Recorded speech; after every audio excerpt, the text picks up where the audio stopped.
It is 6 a.m. in the Mile High City. Good morning, Denver, Colorado. You've tuned into the Jeff and Bill Show on 710 KNUS. I'm your co-host, Jeff Hunt, along with Billy Thorpe, bringing you the freshest insights and hottest takes from the right, left, and center. It's a beautiful day in the greatest country in history, and we're gearing up for a whole nother morning of engaging discussions, critical analysis, but most importantly, your calls and texts, because this is where Denver's voice is heard loud and clear. So grab a cup of coffee, Denver. Let's dive into the issues that matter most to you right here, right now. Coming up on the show today, Danielle Jurinsky is going to join us in the 7 o'clock hour, providing some reflections on the Trump rally here in Aurora. John Fabbricatore in the 8 o'clock hour will be joining us. Got a shout out from the press. I think he should have been on the stage. The one mistake I think they made on the speaker lineup was including Jeff Crank and not including John Fabbricatore. Yeah, I think it was a mistake. Crank's locked that up. Well, you're not going to have a Republican lose Congressional thing for me District 5. is that CD6 is kind of in the area. Exactly. It holds more. Yeah, it's someone, the voters there probably were impacted by it. Yeah, exactly right. John Fab will be joining us 8 o'clock hour, and then Dr. Tom Copeland, Director of Research at the Centennial Institute, will be joining us in the 9 o'clock hour. So absolutely jam-packed. Plus, you probably got your ballot in the mail, or you're going to get it tomorrow. Remember, today's a federal holiday. Happy Columbus Day, or Indigenous People Day, or whatever Elizabeth Warren wants to call herself day. But you will probably not be getting mail today because it's a federal holiday, but it's either going to be in your inbox from the weekend or it'll be there Tuesday. And remember, get that in as soon as possible. It makes it easier on all the campaigns because they don't have to spend the money chasing you down. They can already see that you have voted. We'll be talking about that here and more. But first, news and commentary from Blake Olson. Blake with the big win. Congratulations. Hey, thanks a lot, guys. That's awesome. We'll talk about that. How was Friday? How was Friday in the show and everything? That was nuts. It was great. It was so was it? Was it? The show was exciting? I have no idea. Yeah, it was. So it was wild. We took callers. We had members of Congress stop by, and then we were out among the crowd interviewing people. Oh, cool. And I got to tell you, my favorite were these four guys, not even old enough to vote. They're like 16, 17-year-olds from Fort Collins, drove down. These guys slept in their car, got down at like midnight the night before, and were some of the first people in line. Just MAGA bros. Yeah, that's great. It was a concert atmosphere. It was kind of cool. It was fun. It? Yeah. How many people showed up to the rally, do you think? Well, they had 10,000 capacity inside, and they reached that. And then there was probably another 1,000. Maybe I've heard numbers all over the place. Yeah, I've heard lots of numbers. Another 10,000 outside. Who knows? But there wasn't another 10,000 outside. There wasn't. They couldn't have filled that place twice. But there were thousands outside. Wow. Yeah. But and there was a reason for that though too that we'd heard about the number of reservations that they had made.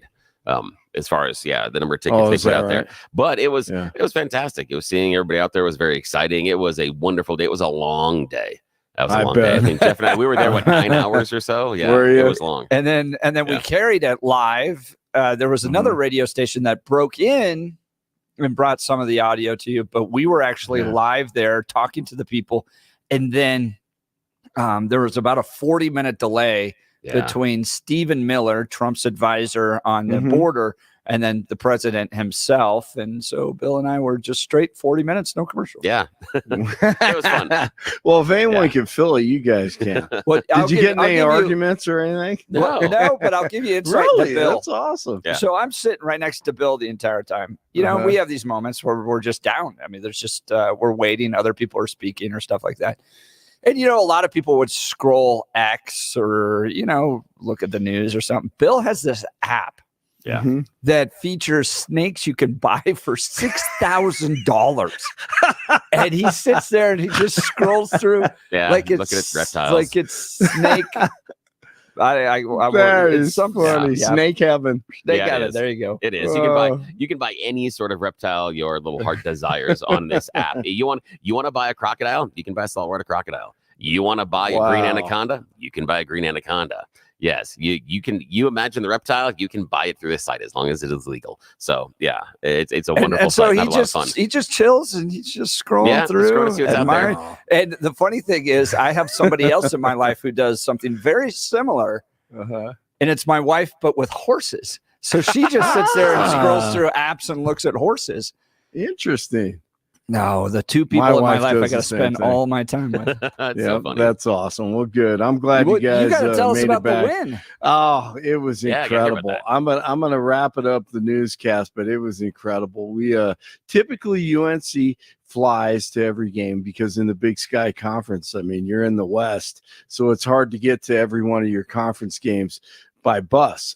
But this was the first time that we had taken a bus, so we left early, went to Ogden, Utah. It's made it about a 9-hour trip, across 80, southern Wyoming into Utah. It was a great day, great weekend to travel. The weather was perfect, and spent a lot of time in the bus. And Saturday night, UNC took on Weber State, which was one of the 20th ranked team in FCS, which is 1AA Division I football at the lower level.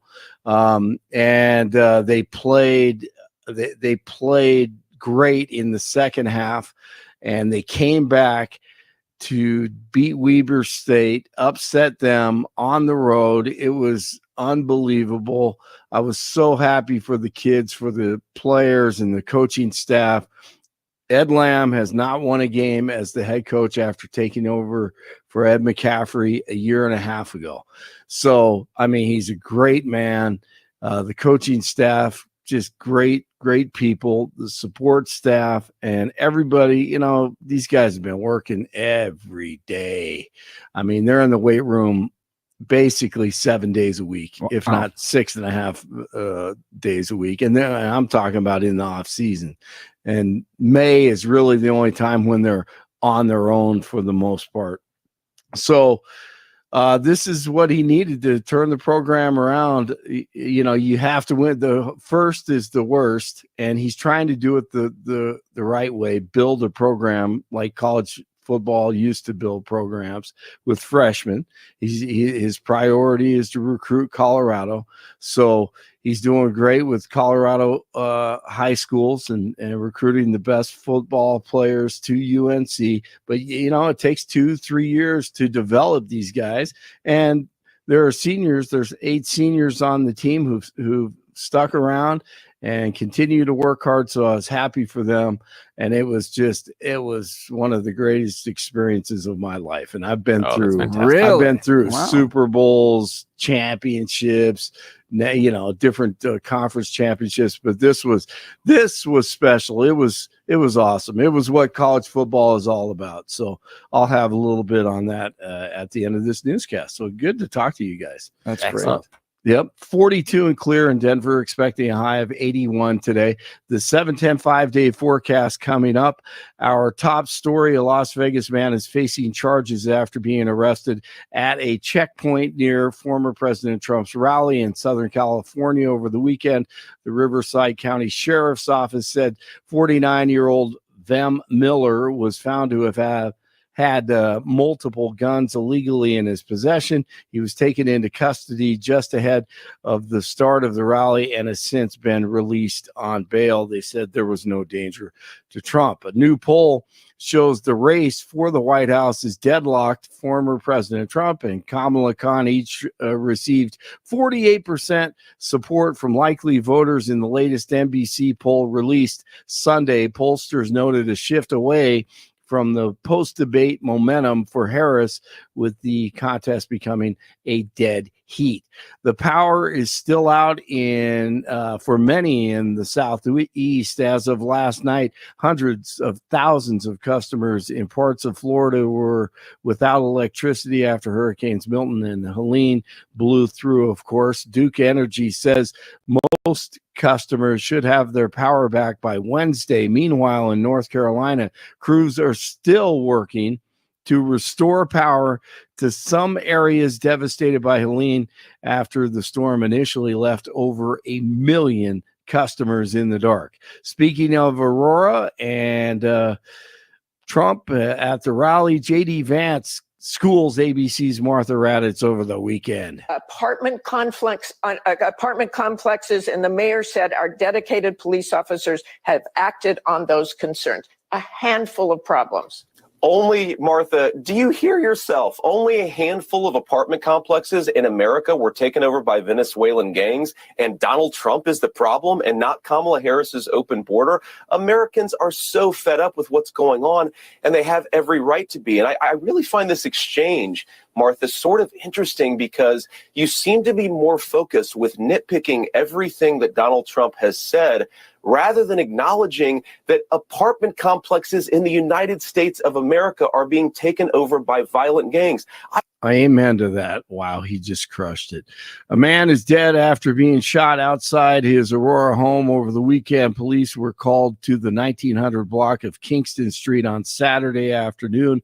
A wounded man was taken to the hospital and died after he arrived. Police have not released the man's name, and the shooting is still being investigated. Human remains found in a freezer inside a Colorado home are now identified as those of a Houston teenager who disappeared in 2005. Mesa County deputies responded in January. You may remember this story after a human head and hands were found in the freezer at a home that had recently been sold. DNA testing has now identified the remains as 16-year-old Amanda Overstreet, the daughter of the home's previous owner.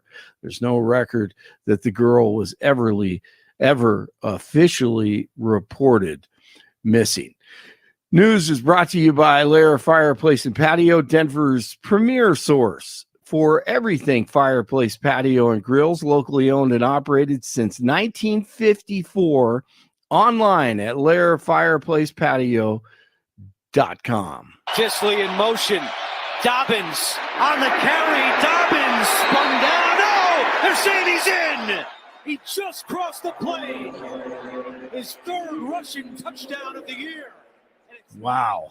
All right, so the Broncos unable to come back against the Chargers 23-16. That was one of the earlier touchdowns that made it 19-0 Chargers. And the Broncos came to life late in the game, but they lose it 23-16. CU loses a heartbreaker to K-State in a huge game. CSU wins. And UNC, as Jeff and Billy were just talking about, they break an 18-game losing streak. Now, that goes back 2 years, the last loss under Ed McCaffrey, but they win it 21-17 over Weber State. In the locker room, everyone was excited. I mean, it was crazy. It was nuts. It's like after winning do we have any audio of the call from Blake Olson? Well, I don't do the play-by-play anymore. Actually, I don't. I'm with the team. Coach Lamb asked me to stay with the team and continue to promote them. So I do their digital media stuff for them to promote the football program, and I do whatever I can to push it out there and pump it up. So no, I don't do the play-by-play actually. So I tried to get some radio stations to do it over the off season, unable to do it. So it was actually Weber State's call was doing the game. There's a station in Fort Collins that picked up the games, and they've been doing them. But anyway, so we're in the locker room, guys, and you could hear a pin drop after the celebration. And because Coach Lamb was about to talk, he's standing up there, and it's dead silent for about 30 seconds. And this is what Coach Ed Lamb said at that point.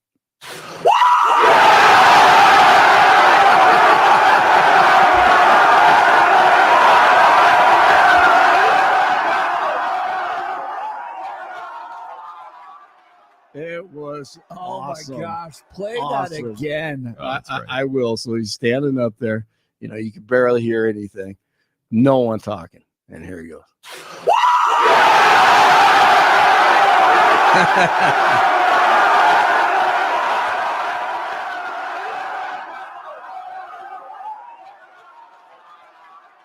Sounds like an Indian war cry. That's what it was like. Yeah, I'm telling you. Hey, by the way, I also saw a rattler behind the Weber State Stadium. It's butted right against the foothills, and I thought Billy would like to know that. So yeah, this just, dude, guys, it was a great scene. It was just perfect. The weather, the atmosphere, the kids, just the coaches. I mean, every one of the players, the running back. We call him Red. His name is Darius Stewart. I'm trying to get video. I want to get all this stuff so everyone can see it who's not there. So I'm running onto the field. I have 2 cameras with me, my phone and my regular camera. And he comes sprinting. I'm like, I gotta hug you. I gotta do something. I'm like, I'm in work mode now. I want to get all the video I can. He's like, man, I just want to hug. I want to hug you. So I put that on. If you go on X on Blake Olson 1, you can see that. It's pretty funny. We had a blast. It was just a great, awesome weekend, and glad you guys had an awesome weekend. If I'm going to miss Trump and the rally, I'd miss it for that. So I missed that. Yeah, I was checking the score all afternoon and evening. Were you? Yeah, I was. Oh, man. So I was thinking of you because there was just something in the back of my mind that just you were talking about. Oh, we're driving this. I'm like, man. This just might be the weekend. This just might be. No, you're right. I just felt something. Yeah. I don't know. Wasn't right anything. There's no reason, but it's just the way you were talking about it. Like, oh man, they're really tough. This, it, and we had just talked about it. So I'm like, I'm just gonna keep checking. I just had this feeling. Oh, that's great. Dude, really the cool. video of the scream on Blake Olson 1 is just as good. Oh, good. I'm glad you liked it. I just liked and retweeted it. That is good. Cool. That's awesome. Now I got really quick. I know we have to go, but Keone is the quarterback, and he was 5th on our depth chart to start the season. Wow. We have gone through 5 quarterbacks. Top 2 injured. The third quarterback's true freshman. He's going to be great. Had his opportunity, it just didn't work out well. The other quarterback is transfer from Nevada, also from Hawaii.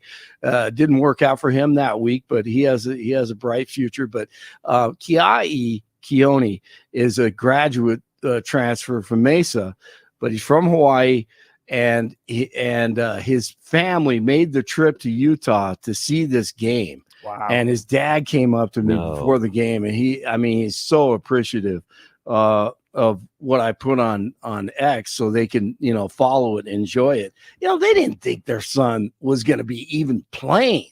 Yeah.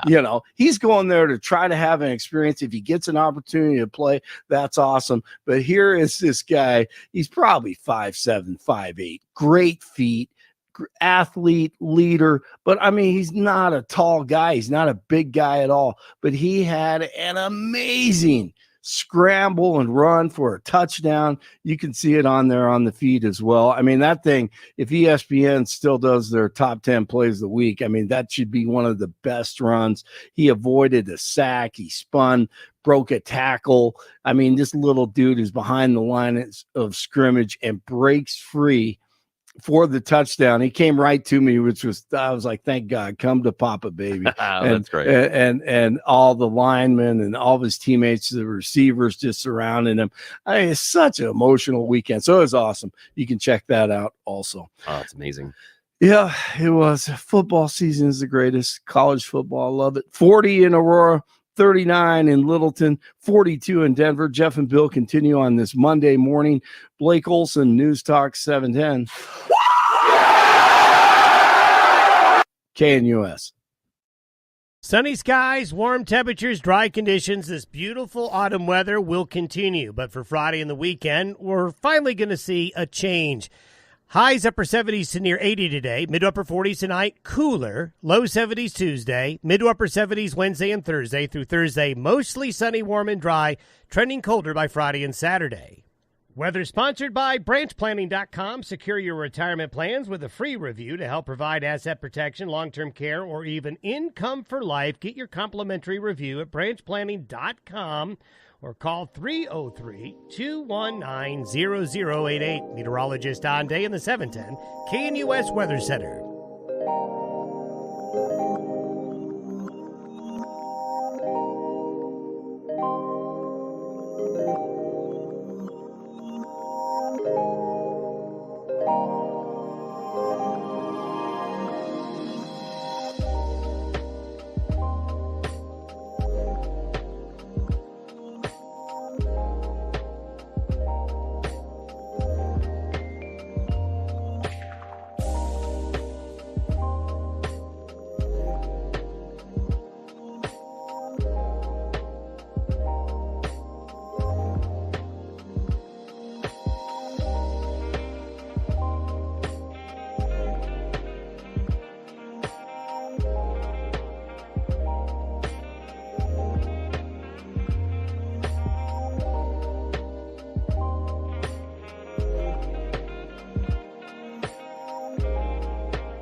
Welcome back to the Jeff and Bill Show. We've got a whole lot to cover today. 3 weeks, Billy, 3 weeks until Election Day, and your ballot is probably already in your mailbox or will be by tomorrow.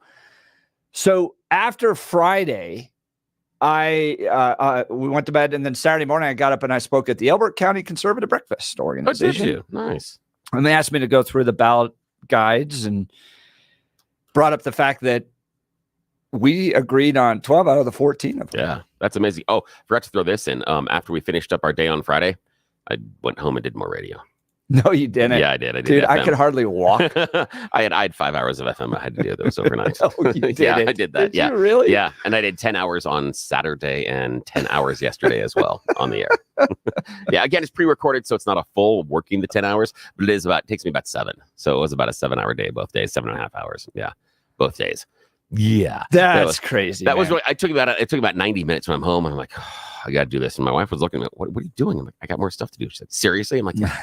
Yeah. Yes, I do. Here we go.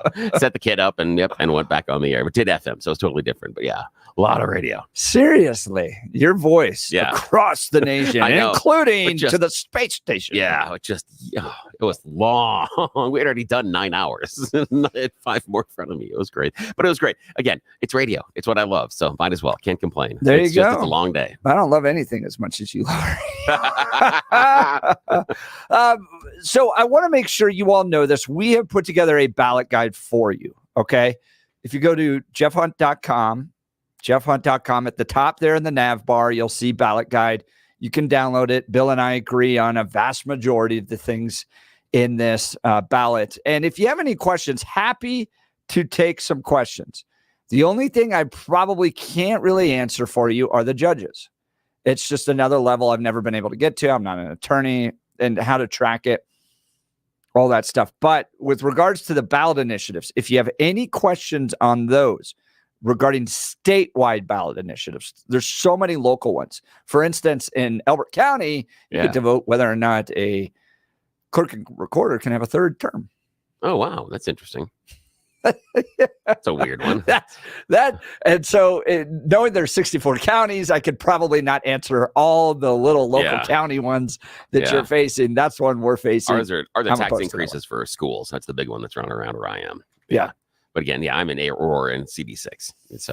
So if you have any, give us a call, 303-696-1971, or text us on the Dan Caplis Law text line at 720-819-5115, 720-819-5115. Here's the reason why you've got to get those turned in right away. So as somebody who's part of campaigns, every single day moving forward, the Secretary of State is going to update a list that the campaigns can access on who has voted.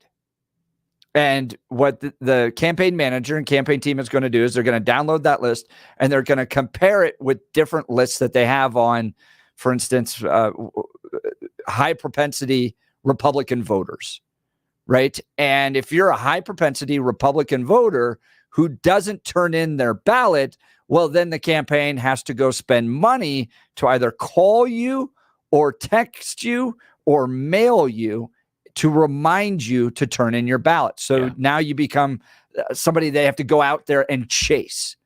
And if you're listening to the show, you're probably somebody that's engaged in the political process. And so if you're a high propensity, you should be the easy one for them.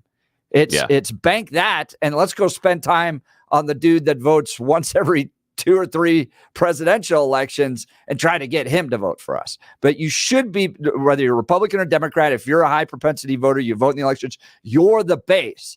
And you make the campaign's lives so much easier if you just turn in your ballot. So take also the time. Phone calls stop.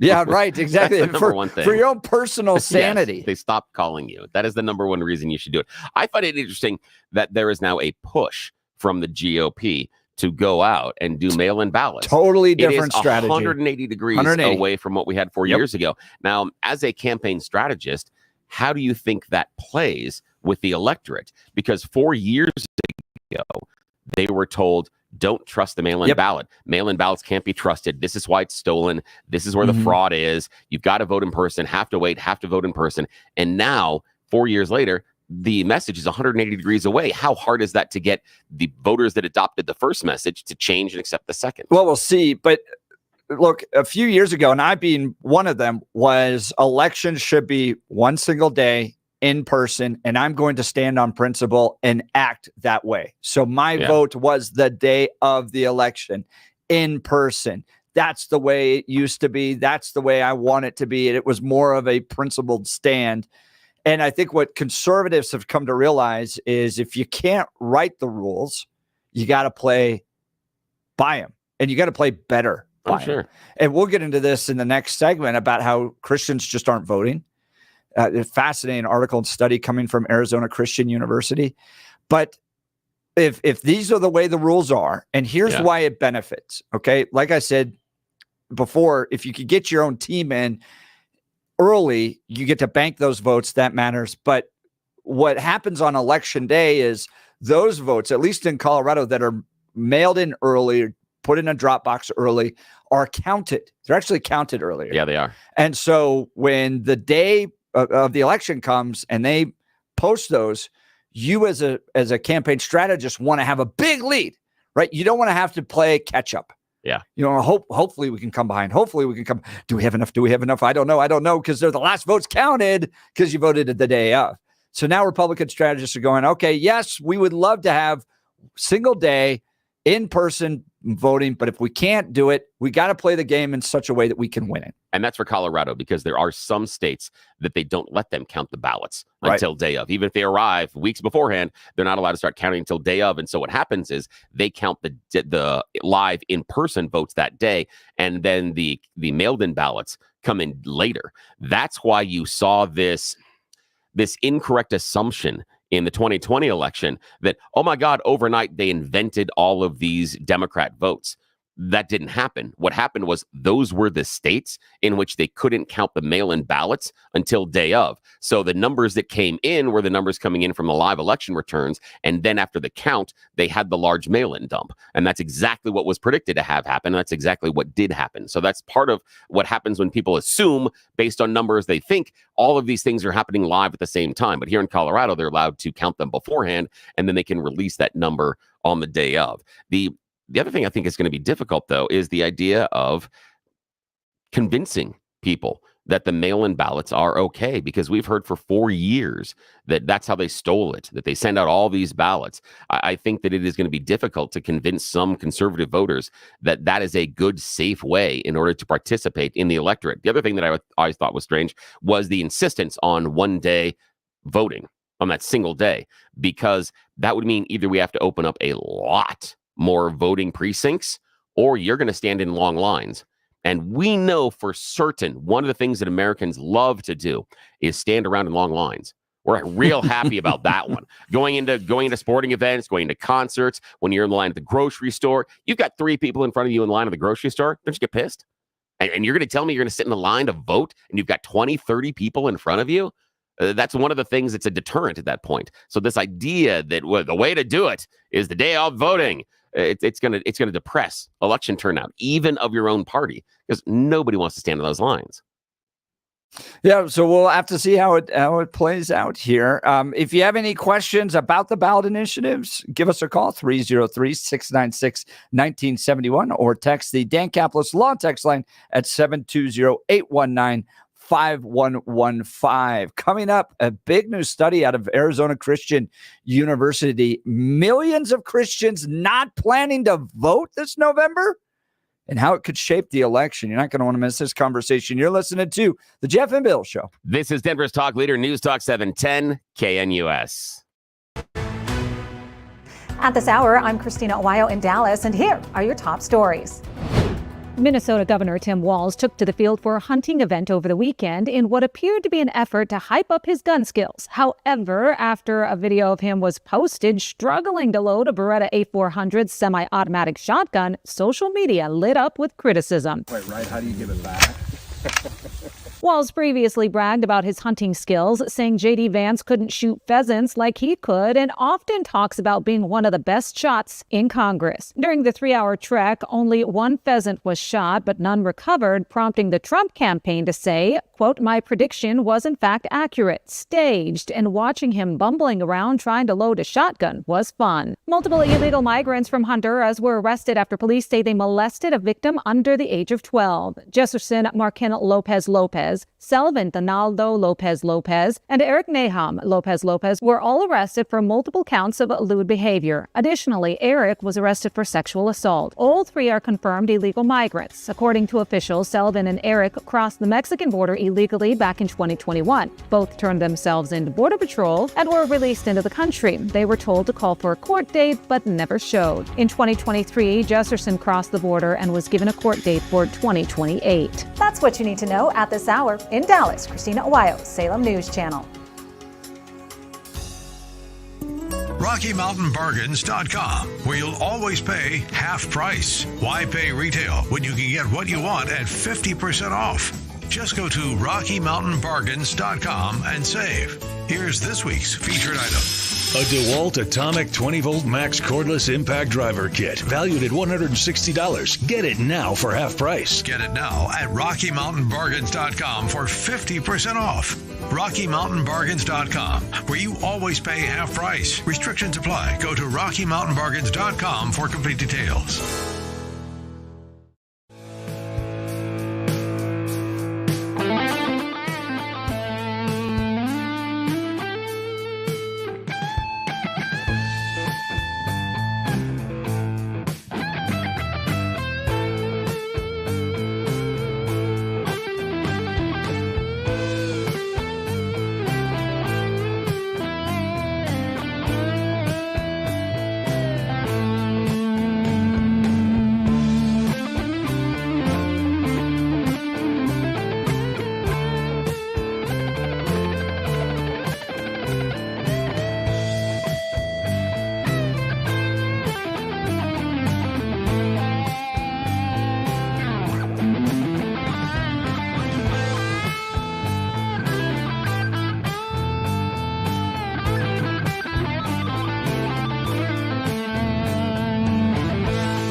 Welcome back to the Jeff and Bill Show. Interesting study coming from my friends over at Arizona Christian University. A big fan of Len Munsell, his work over there. He's the president of Arizona Christian University. But listen to this.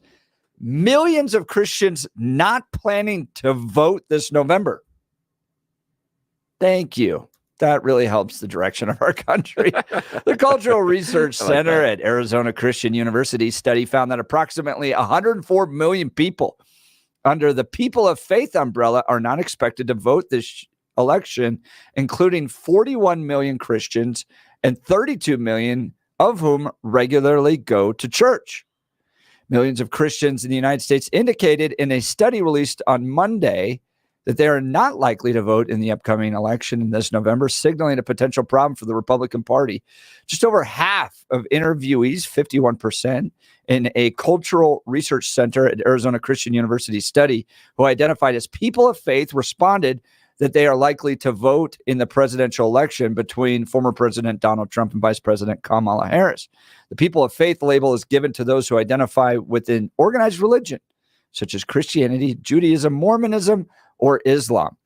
The study found that approximately 104 million people under the People of Faith umbrella are not expected to vote this election, including 41 million born-again Christians and 32 million who regularly go to church.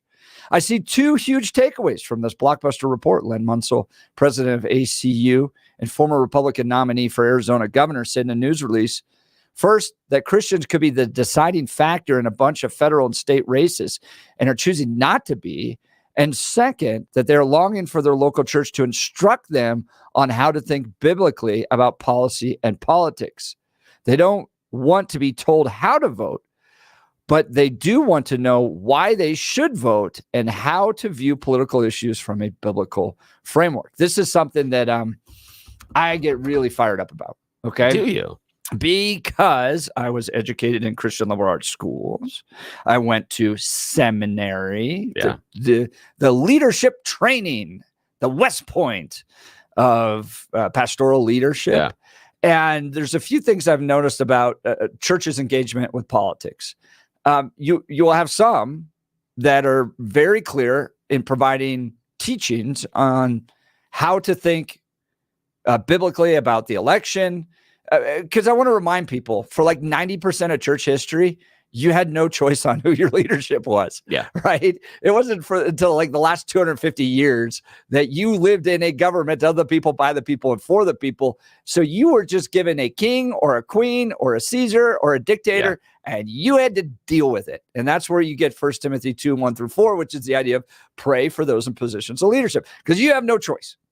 You live in such a small sliver of church history where you get to actually have a choice on it, that some churches will provide great guidance. A Catholic Church will do like a sanctity of life Sunday message that the Pope, or not the Pope, the bishop passes down to all the priests, and the priests will share that. Yeah. So that Catholics know how to think about the sanctity of life. And they have pieces in the bulletin and pieces in the all that stuff. And it comes to the magazine. And then on the other hand, you have the mega church. Now, the mega church's goal is to get as many people in as possible to the church. So the idea of talking about anything that people may disagree about, no, you are actually a threat to their mission, which is to outreach and bring in as many people as you possibly can. I think that those churches get big for a season, but because they don't provide actual quality teaching and guidance on these issues, they tend to fizzle out eventually. And a lot of those megachurch pastors end up in scandals and touching the secretary and flying around in private jets. Sometimes you find out that it's not really about the congregation.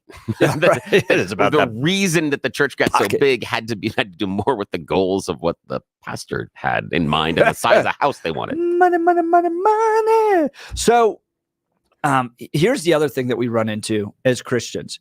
I think a lot of Christians still think we're kind of trapped in the 1950s and 60s, which means that there's no real big difference, right? County commissioner race, mayor race. What's the big difference? We generally all have a Christian, Judeo-Christian foundation. So does it really matter if I get involved?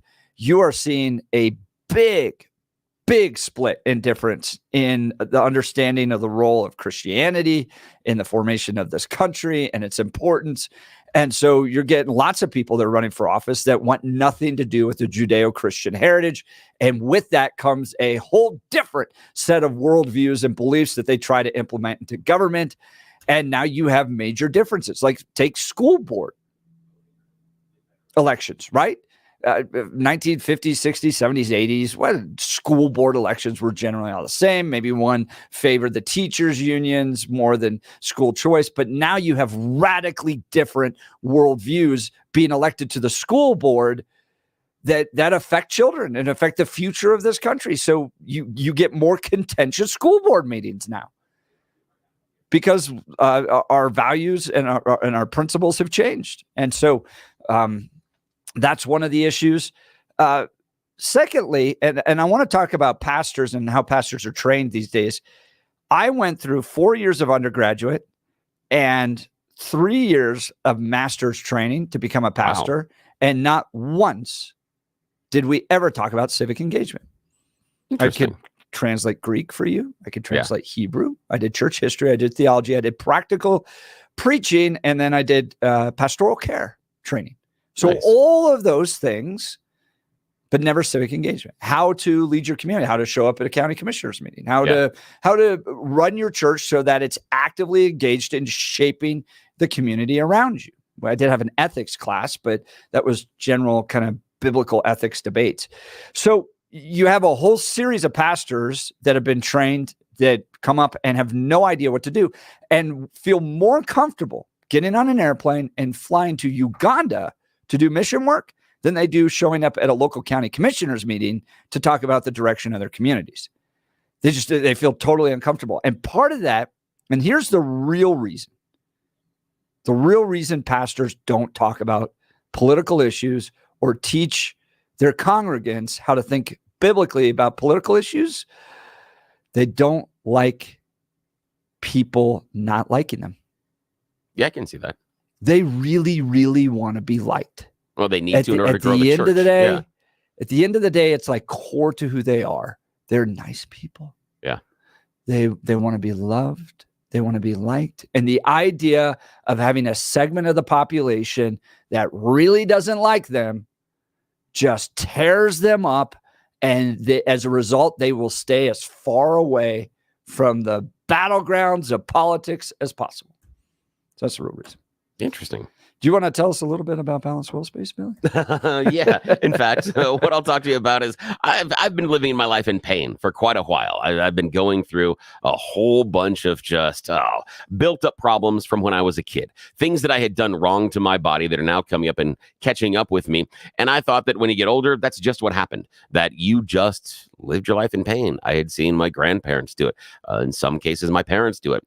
But then I discovered balanced well space, and I'm no longer finding myself in pain on a daily basis. In fact, my good knee right now is giving me problems. Not my bum knee. My left knee, where I tore a meniscus 9 years ago, feels rock solid this morning. I was doing some yard work. It's my good knee that feels bad. I'm going to have to go talk to my friends at Balanced Well Space, hang out with Dr. Julie and Dr. Jess. Here's why they make a difference. It's called integrative medicine.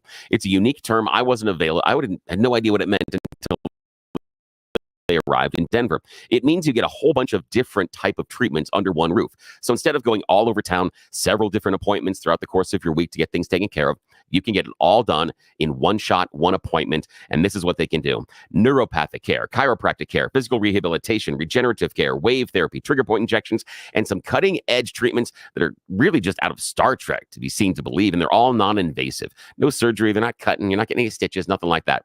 This is all about using their therapies in order to help your body help heal itself and to break up things like scar tissue. They've done some amazing things on my broken right shoulder. taking away scar tissue that had built up over 20 years. I no longer have the tingling and the deep throbbing pain anymore. As we're talking right now, I'm regenerating part of the disc in my lower back. I've got 2 vertebrae that are fusing together, and we're doing amazing things there. Also, I'm regenerating the meniscus in my left knee as we are talking right now. Just told you, my left knee feels rock solid today. It's my good knee, my right knee, that is popping and cracking because of the yard work that I did over the weekend. That is crazy to think about. That's the difference that they can make. What you do is you make appointments with Dr. Jess and Dr. Julie, and you sit down with them.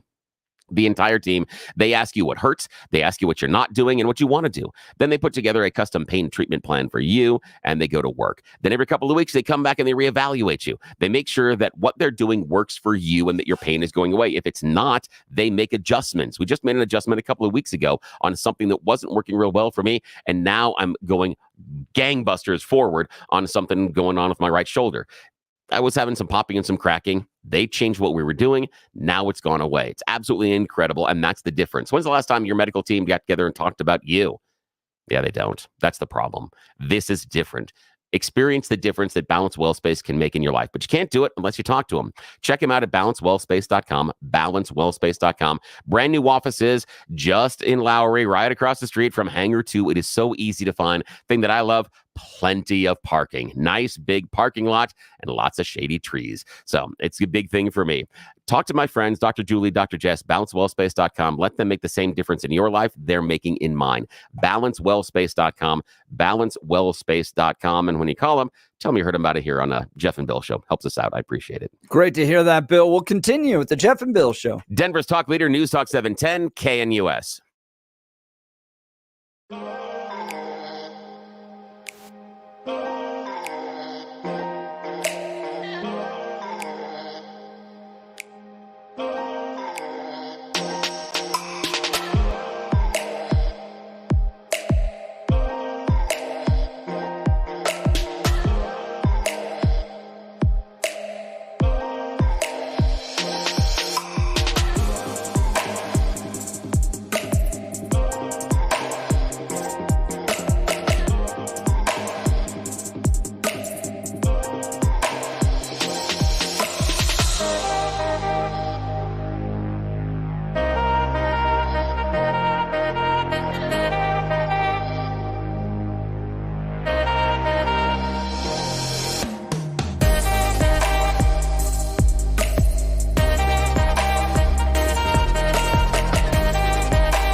Yeah, Billy, give the people what they want. Yes, it's that time of the morning where we get to make questionable choices. It is called You Choose the News. Yes, we have scoured the interwebs for mere moments this morning to find these ridiculous stories and given them even more dumb headlines to play this fake radio news game. Why? Because people in charge are not awake yet. Yes, lesson to everybody. This is what happens when Jeff and I are left unsupervised. Of course, we bring Blake Olson from the newsroom into this silliness and frivolity. Why? We got to have somebody to blame when they bring us into the meeting. It's Blake's idea. All righty, gentlemen, here are our headlines this morning. Headline number 1, not as easy as it sounds. Headline number 2, King of the News. Headline number 3, you suck, goodbye. And headline number 4, Wall-E Rebellion. Alrighty. King of the News. Yes, King of the News. Here we are traveling to Baltimore. Just last week, there was a suspicious package that was found outside a Baltimore TV news station about 5:30 in the afternoon. They called the police. Police arrived along with the SWAT team and the bomb squad, only to discover it was a throne. Well, more importantly, a toilet in a box. Evidently, it was delivered there on purpose because there were all sorts of political stickers and other things on the front of it and around the sides of it. Wasn't nothing wrong with it or anything else. Here's the best part of the story. Later in the day, a criminal summons was issued for 64-year-old Dwayne Davis. Not sure how or what Dwayne left behind in the toilet, so they were able to identify that it was his. But yes, somehow they know that it's Dwayne's throne that he left in front of the Baltimore news station. I will leave it to your imagination to think about what Dwayne left behind. They possibly could trace back to him. I know. The idea of, I know what I'm going to do for a protest. I'm bringing a toilet of all the things. How that hasn't happened to a certain station here in Colorado. Yeah, that's true. That is true. All right, Blake Olson, newsroom. Your choice, sir. Not as easy as it sounds. You suck, goodbye, or Wall-E Rebellion. You suck, goodbye. Yeah, you suck, goodbye. That's what a New York City-based software developer, Nick, said happened to him recently on his iPhone. Because of Apple's new AI, he found out that his girlfriend is breaking up with him. See, Apple's AI now will take text messages that people write to you and then summarize them on your screen. So he got a message that his girlfriend had sent him a couple of messages recently, and then Apple AI summarized it and said, no longer in a relationship, wants belongings from the apartment. That's how we found out that he was being dumped. Yes, man. That is just cold. The other part that I keep thinking about this, though, is that okay. Now this is reading AI to be a buffer between whatever text messages or message you get from your friends and family. And for me, it sounds like you're saying, like someone comes in and goes, oh my God, you won't be able to happen to work today. And you say, hey, can you go tell that machine there? And they're going to give me a summary, because the last thing that I can do is actually listen to the story you're telling me. How can I possibly pay attention to the words you write on a screen? What the hell is going on here? Don't you know how boring you are? Right. That's what it seems like. It does. Yes. Absolutely. It's just mean. Oh, it is mean. Yeah, it is. But I still love that. Reading your mind. Yeah. No longer in a relationship, wants belongings back. Yeah. Alrighty. Jeff, final choice this morning. Not as easy as it sounds, or Wall-E Rebellion. Wall-E Rebellion. Yes, there has been a Wall-E Rebellion that is brewing. Evidently, the Australian Broadcasting Company was correct when they recently reported that your robo-vacuum can be hacked. It's been happening in cities all across America. Recently in Minnesota, a lawyer said that he and his family were sitting there watching TV, and their EcoVac D-Bot X2 started acting weird, came out in front of the family and started yelling racial slurs at them. He went over, reset it, and the machine immediately turned back on and started hurling more insults at him. Yes, the problem is it's made in China and has absolutely awful cybersecurity, easy to be hacked, and it's happening in cities all across America. EcoVac, yeah, it's the EcoVac, so you don't buy that one. All right, back to you, gentlemen. I just think it's amazing somebody found the time to do that. Yes. That's what I'm going to do with my day. You know they're 16. That. All right. You know they are. To the Jeff and Bill. Denver's Talk Leader, News Talk 710, KNUS.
It is 7 a.m. in the Mile High City. Good morning, Denver, Colorado. You've tuned into the Jeff and Bill Show on 710 KNUS. I'm your co-host, Jeff Hunt, along with Billy Thorpe, bringing you the freshest insights, hottest takes from the right, left, and center. Congratulations, you woke up in the greatest country in history. You're off and running, and we're gearing up for a whole nother hour of engaging discussions, critical analysis, but most importantly, your calls and texts, because this is where Denver's voice is heard loud and clear. So grab a cup of coffee, Denver, and let's dive into the issues that matter most to you right here, right now. Coming up after news and comment with Blake Olson, the one, the only Danielle Jurinsky is going to join the show and ask her about how the rally went from her perspective. Were you out there? Did you have fun out there? I'd love to hear from our listeners as well. 303-696-1971 or text the show at 720-819-5115. That's the Dan Caplis Law text line, 720-819-5115. What did you think of the rally? Those are things you can do sporadically, Bill. We went to Outback after the rally. There was a couple sitting there and having dinner, and they had their Trump hats on. I was like, how was it? They're like, couldn't do it if it was another day. Yeah, it was a long day. There were people that stood for like 10 hours. Yeah, I connected with some friends afterwards that were outside because I'd seen some pictures on social media where they were in a long line to get in. And they did talk about how it was a grind. And then we talked about some of the setup inside of the room that you and I are both talking about, that dead spot about 40 minutes between Stephen Miller and Trump. It's like, ooh, I understand why Trump thinks this is okay, but this is hard for everybody else that is in that building. To pull in professional wrestling for a moment here, there was a professional wrestling pay-per-view over the weekend, and it ran almost 8 hours. And what you saw was the crowd died after about 5.5 as far as what they could give emotionally to the performers in the ring. And so it's so much harder to get. And again, you have your best performers at the end of the card. So the best matches had a hard time engaging the audience because they were burnt out because it had been such a long day. They were going to a job. It was 8 hours. Yeah, right. They're going to a job. Yeah, that's tough. That's the tough and then thing to ask. DJT did an hour and 20 minutes. Yeah, and that was long. So it was a really fun day to get together. And I wish we did really more of those. And I wish the event had been at Red Rocks, but it had to have been done in Aurora. And the Gaylord was probably the safest place for the president. It was when we were planning it as well, because the property is so big and because it's private property, you can keep the protesters way over there, like way outside. Since they can't, the closest public sidewalk is like a mile from the actual event taking place. So lots of good reasons to do it there, but the standing, it was a long day, but I'm excited to hear how Danielle Jurinsky felt about it. She gave a speech, one of the more celebrated speakers. Yeah, hers was good. When she walked up on stage, Billy and I were noticing how the crowd reacted to each of the names announced. So excited to hear from Danielle Jurinsky. But first, news and comment with Blake Olson. Good morning, Blake. Hey, good morning. Looking forward to that. It's 43 and clear in Denver, expecting a high of 81 today, Jeff and Billy. The 7-10 5-day forecast coming up. Our top story, a 49-year-old Las Vegas man with loaded guns and multiple passports with fake names in his vehicle near a former President Trump rally, says the thought of him planning to assassinate the former president is ridiculous. Vem Miller was arrested at a security checkpoint over the weekend near Trump's event in Southern California. Federal officials, including the U.S. Secret Service, say that Trump was never in danger. A new NBC News poll has the presidential race as a dead heat. These are advantages in red here that you see for Trump now versus September. On the immigration and the border, we asked voters who would be better on this. In September, Trump had a big advantage. It's gotten bigger. On inflation and the cost of living, Trump's advantage now hits double digits. And on the question of who represents change, Harris had the advantage in September. She still does, but lower. So significant because voters are telling us change is a critical issue. Both Kamala Khan and Trump received 48% in the poll that was released Sunday. And former President Obama taking plenty of heat from black men who are not happy with him switching up his dialect, like DJ Barry Soetoro, and telling black men that they need to vote for Harris. I also want to say that seems to be more pronounced with the brothers. So if you don't mind, just for a second, I'm going to speak to y'all and say that when you have a choice that is this clear, when on the one hand you have somebody who grew up like you, knows you, went to college with you, understands the struggles and pain and joy that comes from those experiences. Who's had to work harder and do more and overcome and achieves the second highest office in the land. Larry Elder will be great on this later this afternoon. Get in line, all you black people. That's it's ridiculous. No, it is. It's an insult. To hear somebody say that because of your race, you have to vote this way. What's wrong with you? Get in line. She has so much in common with the black population growing up in Montreal. And professor, parents, and she went to Howard, HBCU, and she's an AKA. All right, whatever. I mean, you know what? That's an insult to, we're individuals. So a lot of people upset about that. There are thousands of things online right now. I'll try to find something. More U.S. troops and another anti-missile battery are headed to Israel. Pentagon officials are reiterating U.S. commitment to defense of Israel. The U.S. also wants to defend Americans in Israel from additional ballistic missile attacks by Iran. Denver voters should soon start seeing their November election ballots showing up in their mailboxes. The officer of the Denver clerk and recorder shared photos of ballots being mailed on Friday. Over 443,000 ballots are on the way to registered voters in Denver. Potential voters have until October 28th to register or update their registration information and still get a ballot in the mail. Coloradans can register to vote until Election Day, which is, once again, November 5th.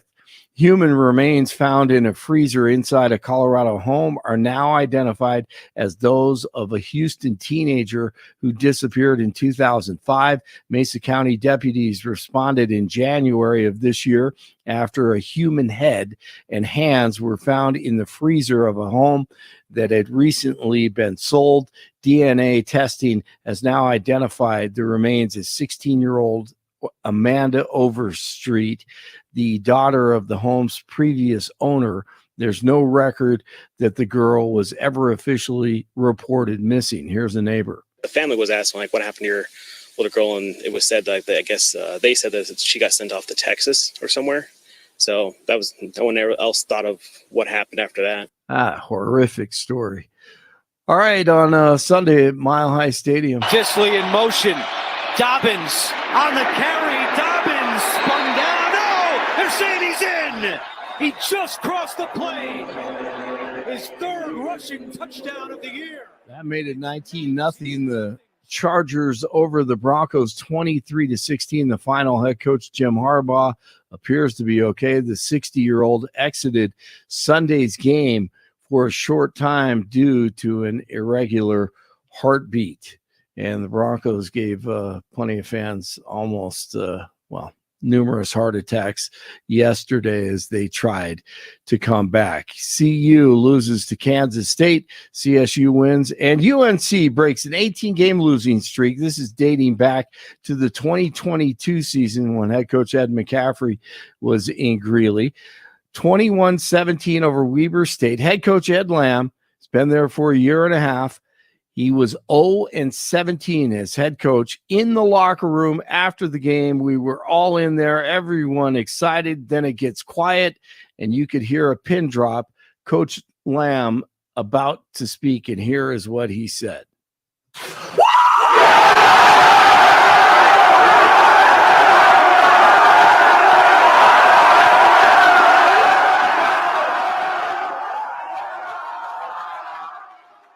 just a great example of never quit. You never, ever quit. You have to play week in, week out. These guys, they've come close 3 or 4 times. Tough conference, Big Sky Conference, great competition, and just unable to do it until this weekend. It just makes me smile. Yeah, it's right? amazing because it is just such an outpouring of emotion. And I love the fact that the coach takes that moment and lets it settle in. And of course, the guys there in the locker room, okay, what's coach going to say? What's going to talk to us? Again, it's going to be good that we won. Instead, he just lets joy take over. It just goes blah and just lets it all out because I'm sure, as you've talked about, 18-game losing streak that goes back to last season. So it has been hard walking off that field over and over again, knowing that you're on the other end of the scoreboard. And now you finally have achieved that. All that work, all that time that you spent during the summer in the heat, all that time that the coaching staff has spent at night making sure it's put together, all the extra reps that those players did in order to make it there, and that long bus ride. Everything turned out for the best. It's fantastic. It's such a great story. Well, thank you. I couldn't agree with you more. It's such a great story. And the thing is, guys, what people don't realize, when you're losing in football, it isn't, nothing changes. You have to continue to prepare for the next opponent. You have to continue lifting. You have to continue, and then people look at you like, God, what is wrong with you? And these guys are outstanding athletes, student athletes, and he cares about character on the team. So he takes a real serious point and makes a serious point about that, how they handle themselves off the field. So it's a great program, and they're doing well with recruiting Colorado kids. And, I think in the next 2 years, 2-3 years, you're going to see a major turnaround. Hopefully. That's his plan. He did it at Southern Utah, and we'll see, but it's hard to win a college football game, man. It's hard to win any football game. It's really hard. And I like what you outlined there about the idea of how hard it is to keep going when you're losing, because people have been involved in team sports. When you're winning, you're like, okay, we're doing the right thing. So it's easy to keep that momentum of getting in the weight room, of showing up at practice, of running through each and every one of the drills. But when you're losing, you start questioning, well, why do I need to spend the extra 15 minutes in the weight room because it's not working right now? Exactly. Why do I need to make sure that I'm running 110% even through these basic drills because it's not working? Whatever we're doing right now isn't working. So it's really hard. It's a dedication to those kids and what they're made of inside, that they kept doing it. They kept doing the hard work, even though they weren't getting the rewards that they deserved in some cases. And now there's the reserve. There's the reward. There it is. Absolutely. Yeah. And there are 7 or 8 guys on that team. And I'll end it here, but they were out of college football, and Coach Lamb and his staff, they saw that, these are guys that can play Division I football. For whatever reason they're not playing right now. They basically turn them into different players and individuals. Wow. And there were I remember 6 or 7 of them made huge plays. Everyone was contributing on Saturday. It was a total team effort. It was awesome. So, it's incredible. Thank you for letting me share that. So glad you were there, man. So glad you were there. No doubt. Thank you, Billy. 38 in Castle Rock, 40 in Englewood, and 43 in Denver. Jeff and Billy continue on Monday morning. Blake Olson, News Talk 710, KNUS. Sunny skies, warm temperatures, dry conditions. This beautiful autumn weather will continue. But for Friday and the weekend, we're finally going to see a change. Highs upper 70s to near 80 today, mid to upper 40s tonight, cooler, low 70s Tuesday, mid to upper 70s Wednesday and Thursday. Through Thursday, mostly sunny, warm, and dry, trending colder by Friday and Saturday. Weather sponsored by branchplanning.com. Secure your retirement plans with a free review to help provide asset protection, long-term care, or even income for life. Get your complimentary review at branchplanning.com. or call 303-219-0088. Meteorologist Don Day in the 710 KNUS Weather Center.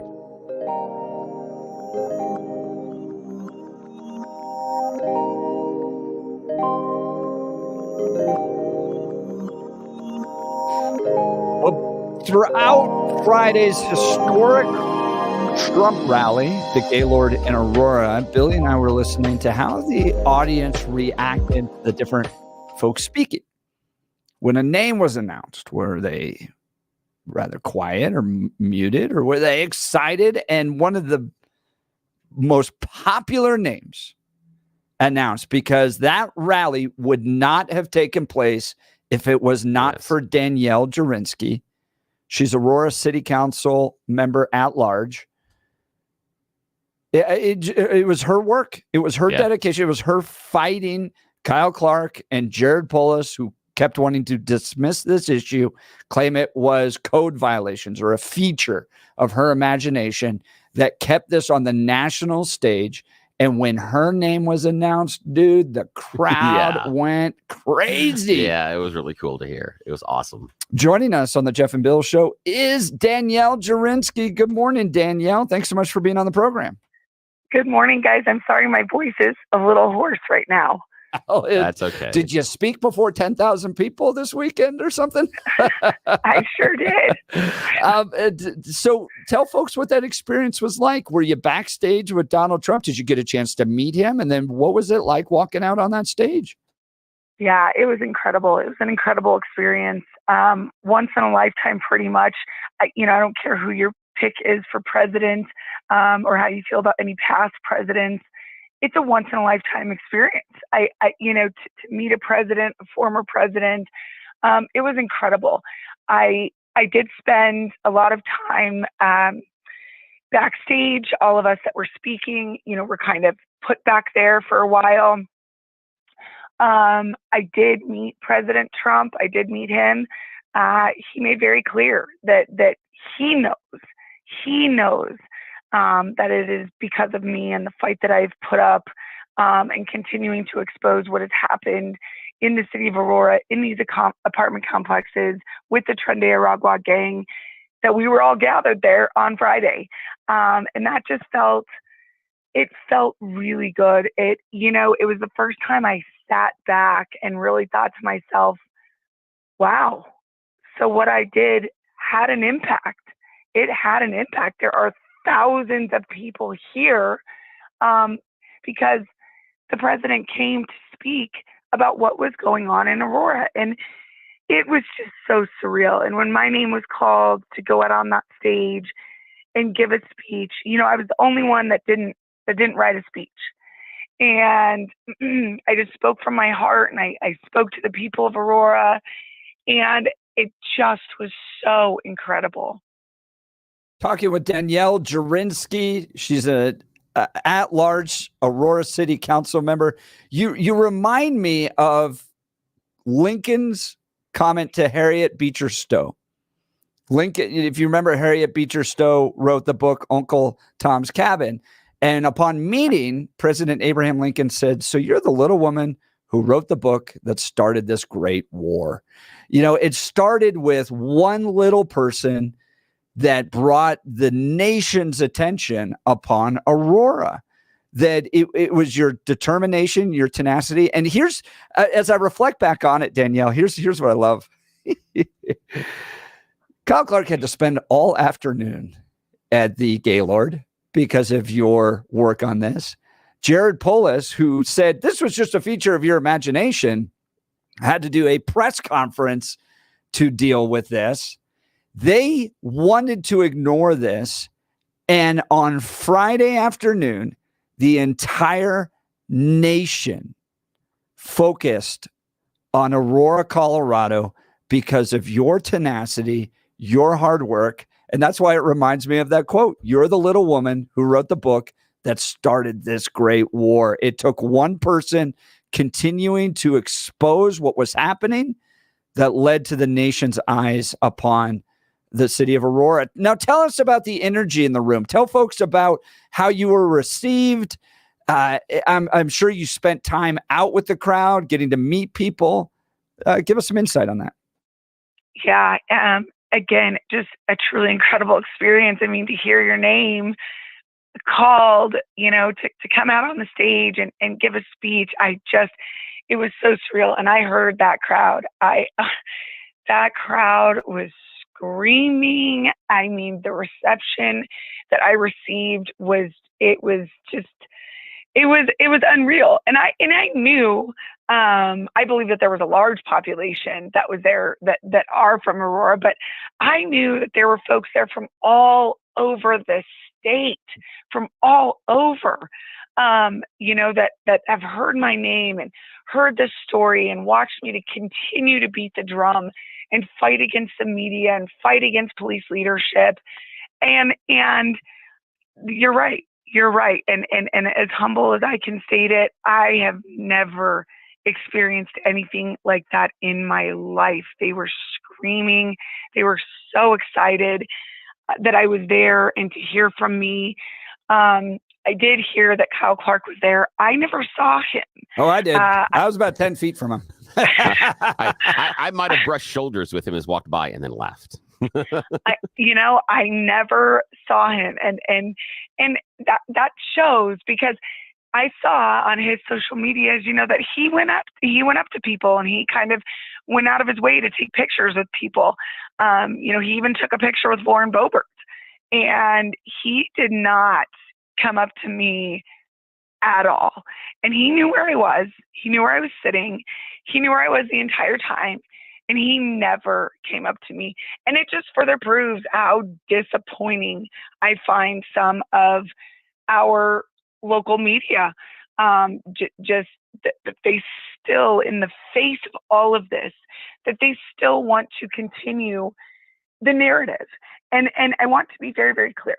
President Trump has said multiple times that the entire city has been overrun. J.D. Vance just gave an interview a couple days ago saying that he is aware of the fact that President Trump has said that the entire city has been overrun multiple times, but that it is in fact these few apartment complexes that I have been talking about since day one. As we know, President Trump says what President Trump is going to say. The point is, period. If action wouldn't have been taken, if this wouldn't have been exposed, I don't think for 1 second that this Trende Aragua gang wouldn't have started spreading out further into Aurora. And that's what's the important part about all of this. It's not Donald Trump's specific words that he said today or about Trende Aragua. The bottom line is even one apartment complex is too many, but it is three that I've talked about since day one.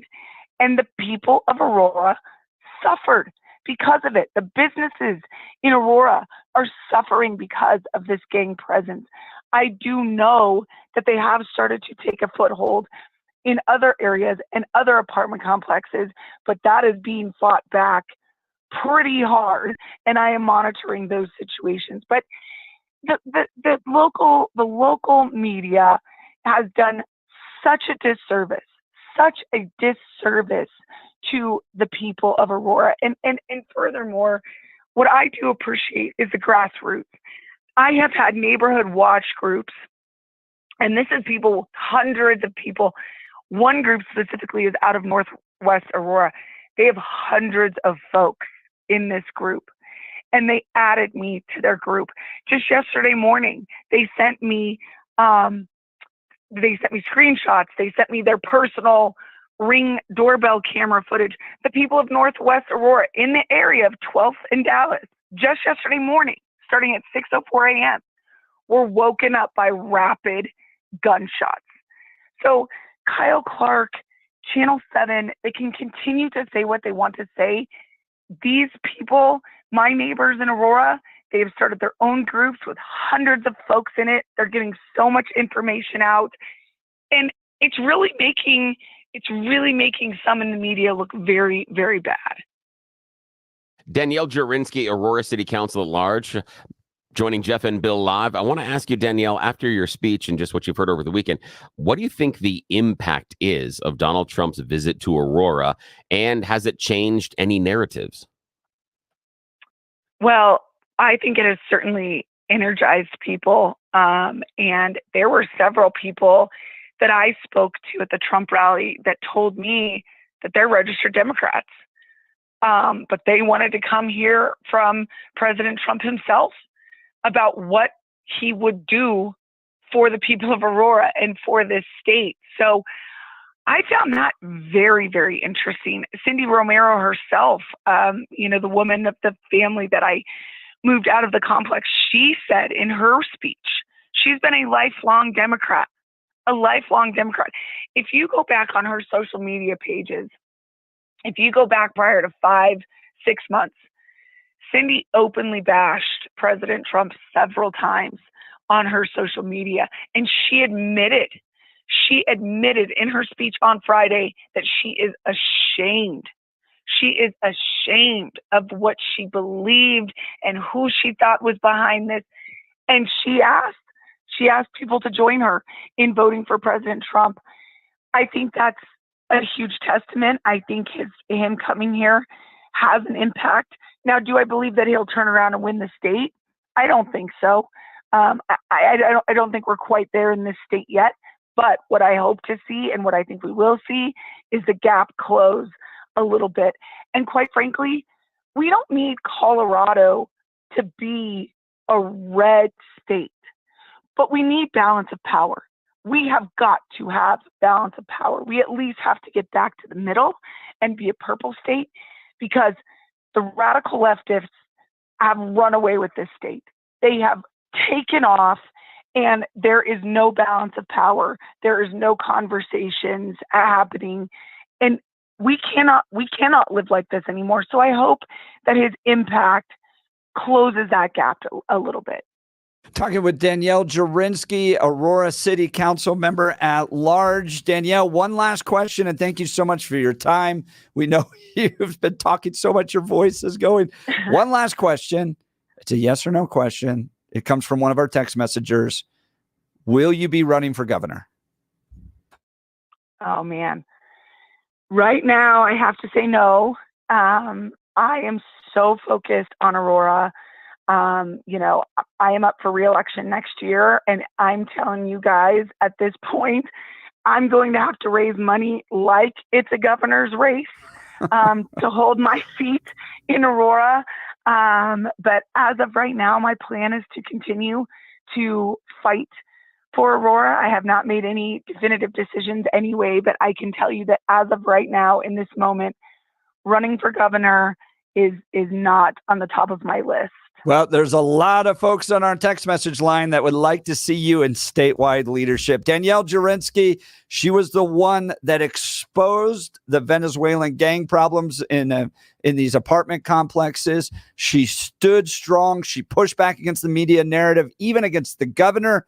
And as a result, it was her leadership, along with John Fabbricatore, that brought Donald Trump and the nation's eyes to the city of Aurora to address the problems around sanctuary states, sanctuary cities, and open borders. Danielle Jurinsky, thanks so much for your time today. Thank you.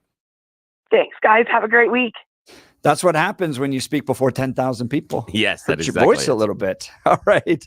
Hey, want to talk to you about my good friends over at Colorado's Best Roofing. Winter's just around the corner. And are you and your roof ready? Colorado's Best Roofing has you covered. They'll make sure your roof is in top shape to handle the snow and ice. And here's the best part. They work directly with your insurance company, so you don't have to worry about a thing. Trust the experts who know Colorado weather and know how to protect your home. You know, those guys out there that just kind of follow the storms around. This is not Colorado's Best Roofing. These people live here. They're Colorado residents, and they're real experts in repairing or building a new roof for you. Trust the experts who knows Colorado's weather and know how to protect your home. Schedule a free, no obligation roof inspection today at roofingcolorado.com. That's roofingcolorado.com. Trust the best. Colorado's Best Roofing. All right, we'll continue with the Jeff and Bill Show. This is Denver's Talk Leader, News Talk 710 KNUS. At this hour, I'm Christina Owayo in Dallas, and here are your top stories. Vice presidential candidate J.D. Vance shut down ABC News anchor Martha Raddatz during an interview where she minimized the impact Venezuelan gangs have had on communities in Aurora, Colorado, saying only a handful of apartment complexes were affected. a handful of problems. Do you hear yourself? Only a handful of apartment complexes in America were taken over by Venezuelan gangs, and Donald Trump is the problem and not Kamala Harris's open border? Americans are so fed up with what's going on, and they have every right to be. And I really find this exchange, Martha, sort of interesting because you seem to be more focused with nitpicking everything that Donald Trump has said rather than acknowledging that apartment complexes in the United States of America are being taken over by violent gangs. Multiple men were arrested in Aurora and identified as being connected with the violent Venezuelan prison gang, Tren de Aragua. Texas troopers apprehended a group of 165 illegal migrants in Quemado, which is just outside of Eagle Pass, Texas. Included in the group were 14 special interest migrants from Iran, Egypt, and the Democratic Republic of the Congo. Special interest means they could have ties to terrorism. Troopers made 57 arrests for criminal trespass. The arrests included illegal migrants from Peru, El Salvador, Nicaragua, Venezuela, and Ecuador. In Dallas, Christina Owayo, Salem News Channel.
on Friday. Donald Trump in Aurora, Colorado. Did you watch it online? Do you think it was effective?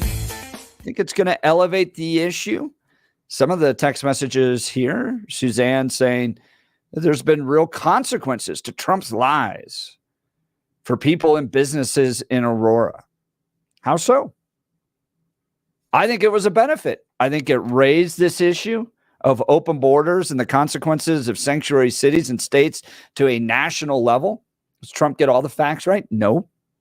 Aurora is not taken over entirely, but we have real problems. I've been to those apartment complexes where people are being extorted, and I'm glad he raised this issue. And I think this is one of the top 3 issues that the president has to address in the next administration.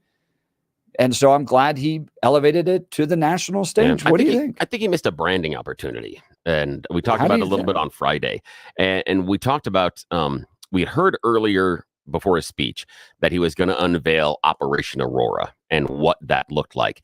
But he didn't mention it until almost 2/3 to 3/4 right, of the speech. It was late. It was really late. And I think there's a missed branding opportunity by that. And what I mean, both on the day of and also going forward. I did pay casual attention over the weekend to some of his other rallies. I only heard about him mentioning it once. He could have mentioned it in all of them, but I only saw it reported that he referred back to Operation Aurora once.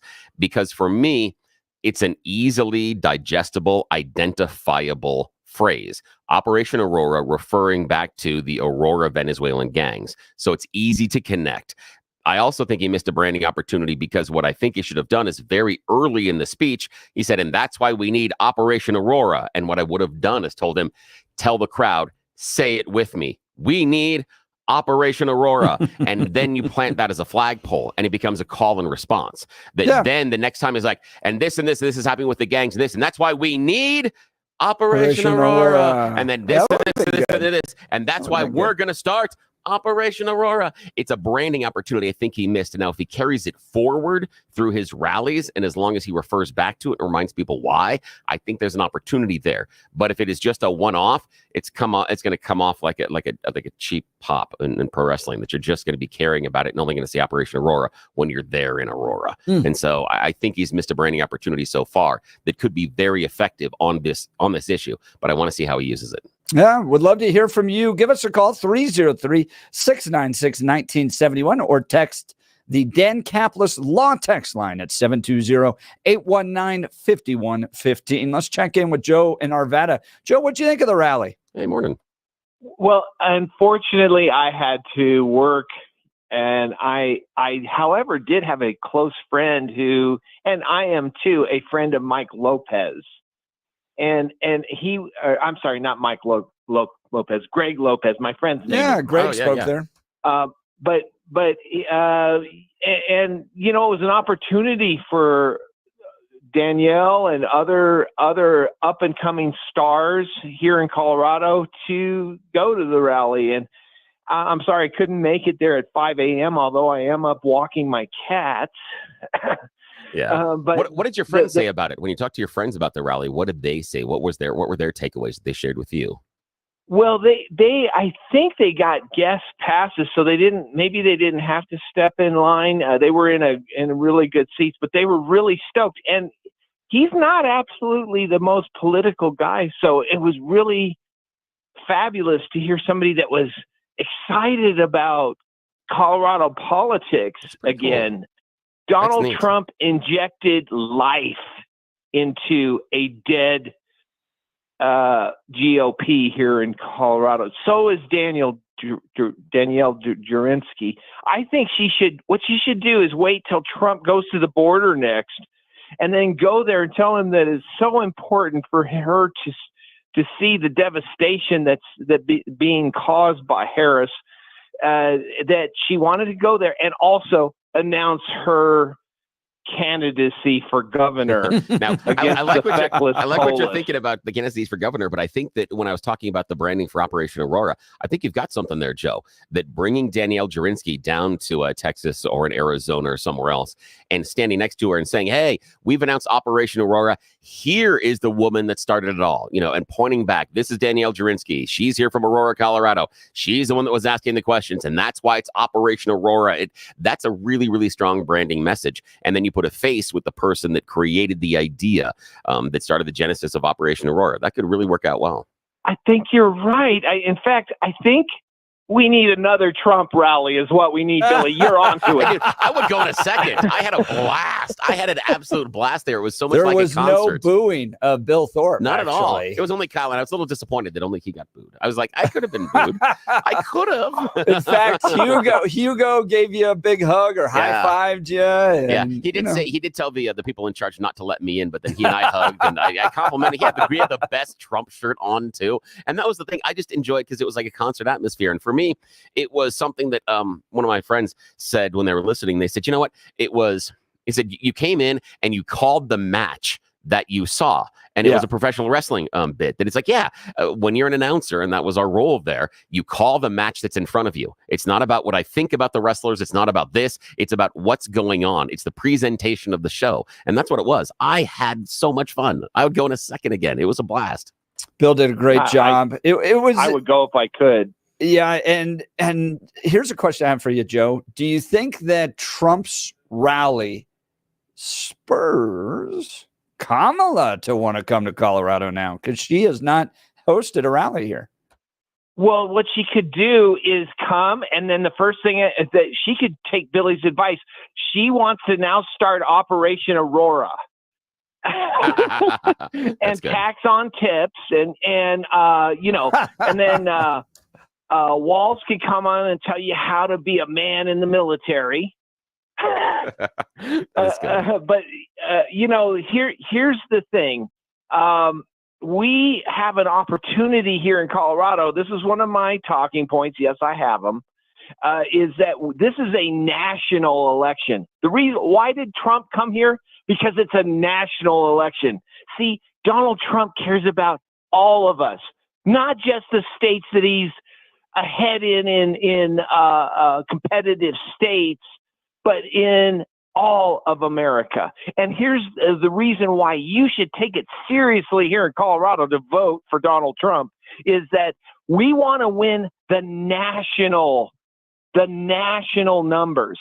You see, I think it's a lie what's happening in the media. I don't believe the polls. Do you really think that the NBC poll just suddenly jumped 5% because 5% of Americans changed their mind yesterday? No. I think their sample's off. Yeah, I think that's the right way. You're right, seeing those swings. And I think you're right, Joe, that it would be great for all Trump supporters to give him that the popular vote that he hasn't been able to win the last two times. Right. That would be a very good message. So I like that as far as a resonating message for voters in Colorado that feel, okay, it's probably still going to be a Democrat state, but it is a message they can send. The idea that, yes, every single vote will help Donald Trump in that national number, because the Democrats are going to scream about afterwards. If Donald Trump wins the Electoral College, the first thing the Democrats are going to do is scream about the fact that he lost the popular vote and then be mad at the Electoral College. Remember Ronaldus Magnus. I'm MAGA cum laude myself, but Ronaldus Magnus was not slated to win, 48 states? Yeah. When he won 48 states, people don't know what's going to happen until the votes are counted, unless some of them are counting unknowns to us inside the machines. Anyway, I have a strategy to win the national election. And if we win the national election, I assure you we will win the Electoral College. Agreed. And here is the name of my strategy is, yes, manpower. Exponential manpower. Here's what you do. Yeah. If you're a man, and I know you don't need to check, Billy. If you're a man, I was going to, but thank you. If you're a man, you get your phone out and you look and you call all of the men on your phone and you ask them the critical question: are you voting intelligently? But hold on, Joe. I heard over the weekend from these men. I'm a man. I'm a man. I'm a man, And I'm man enough. I'm man enough to enjoy a barrel-proof bourbon. Neat. Man enough to cook my steak rare. Man enough to deadlift 500, then braid the out of my daughter's hair. You think I'm afraid to rebuild a carburetor? I eat carburetors for breakfast. I ain't afraid of bears. That's what bear hugs are for. I'll tell you another thing I sure as shit am not afraid of. Women. I'm not afraid of women. I'm not afraid of women. They want to control their bodies? I say go for it. They want to use IVF to start a family? I'm not afraid of families. They want to be childless cat ladies? Have all the cats you want. Woman wants to be president? Well, I hope she has the guts to look me right in the eye and accept my full-throated endorsement. Because I'm man enough to support women. Man enough to know what kind of donuts I like. Man enough to admit I'm lost, even when I refuse to ask for directions. Man enough to not ban young women from reading Little Women. Or one of those pants books that the sisters like. I'm man enough to raw dog a flight. It sucked. Not worth it. I'm man enough to be emotional in front of my wife. In front of my kids. In front of my horse. I'm man enough to tell you that I cry at Love Actually. Good Will Hunting. West Side Story. That and Predator. And I'm sick of so-called men domineering, belittling, and controlling women just so they can feel more powerful. That's not how my mama raised me. I love women. I love women who support their families. Women who decide not to have families. Women who take charge. And I'm man enough to help them win. Those men, Joe? No, and I'll tell you why. and let me tell you why. Because I am a man who would be willing to vote for, yes, a qualified woman, but I'm not a man who's going to vote for a communist and a liar. And also, speaking of lying, there's no way that guy's ever seen a carburetor. Give me a break. I think word on the street is that they're having to hire actors to tell men to vote for a woman. You know who they remind me of? And I'm going to sound like Archie Bunker. They remind me of Meathead. Because Meathead would do whatever Sally Struthers told him to do. And that, Gloria. That's exactly what these guys are doing, and they're doing it because they're getting their paycheck. Because no real man is going to vote for a communist meathead. And the way one of those guys sits on the tailgate is just hilarious. That backfired big time, and I think actually helped Donald Trump. Joe Arvada, really appreciate the call. You. We'll continue. You're listening to the Jeff and Bill Show. Denver's talk leader, News Talk 710 KNUS.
Welcome back to the Jeff and Bill Show. He's in the studio. We're going to get to him in the 8 o'clock hour. John Fabbricatore. By the way, he posted some pictures on his account of his fighting days.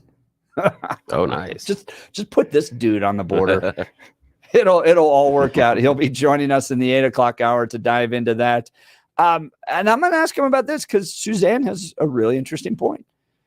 Is everything being made about Aurora and the gangs and the Venezuelan takeovers of certain apartment complexes, has that actually hurt Aurora? Are businesses not going to want to come here? Or are people not going to want to move here? I don't know. What do you think, Bill?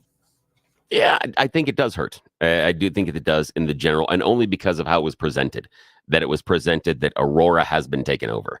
And, a long-time Colorado resident, I understand how Aurora has struggled with image for so long. I mean, we can go back to 80s to early 90s, and it was called Saudi Aurora because of being out away from everything else, and also immigrants and crime and a bunch of other stuff. So I'm used to the idea of Aurora being a bad place. I have a former coworker who's now moved out of state, but he used to always talk to me about, oh man, you dangerous getting shot in Aurora.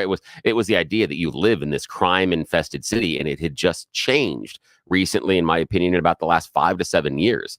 And now it's getting branded again. And I think that's the danger, is the presentation as if it is the entire city that is dealing with this issue.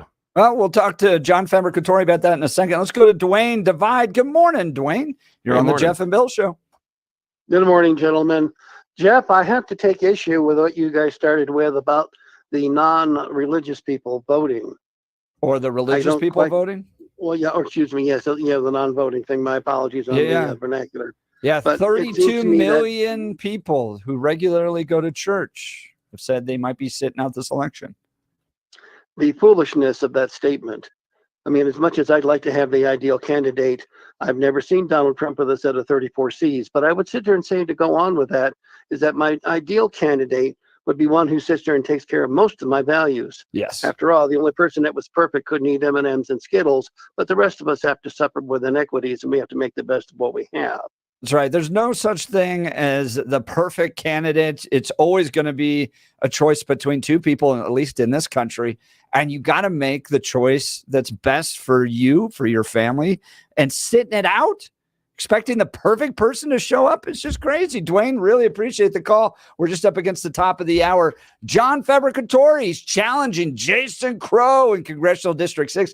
By the way, Crow looked awful the other day in that video. The lighting was weird. His voice, it sounded like he sucked up some helium or something. We'll get to Fabbricatore. You're listening to the Jeff and Bill Show. Denver's talk leader, News Talk 710 KNUS.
It is 8 a.m. in the Mile High City. Good morning, Denver, Colorado. You've tuned into the Jeff and Bill Show on 710 KNUS. I'm your coach, Jevon, along with Bill Thorpe, bringing you the freshest insights, hottest takes from the right, left, and center.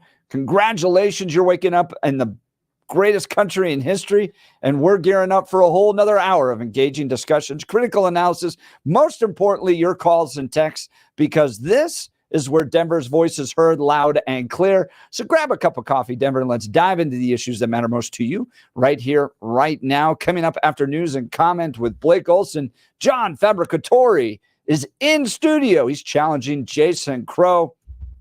I feel like they treat Jason Crow like they do Doug Harris. Oh, Emhoff. Emhoff. Yeah, they have separate names, right? Yeah, they do. have separate names. Yep. You know, Probably they because of just the kind bank of account. like these libs just like long at him. Oh, he's so perfect. Oh, he's a wonderful Democrat male. His video the other day responding to Donald Trump coming to Denver was just weird. The lighting was weird. His voice was really high. It's like he'd sucked in some helium or something. And this dude needs to be unseated. And the man to do it in the ring is John Fabbricatore. He's going to join us to talk about the rally on Friday. DJT calling him out by name. We would not have had that rally if it wasn't for Danielle Jurinsky and John Fabbricatore. You heard from Danielle last hour. You hear from John this hour. Very excited to have him in studio. But first, news and comment with Blake Olson. Good morning, Blake. Good morning, Jeff and Billy and John. That's awesome.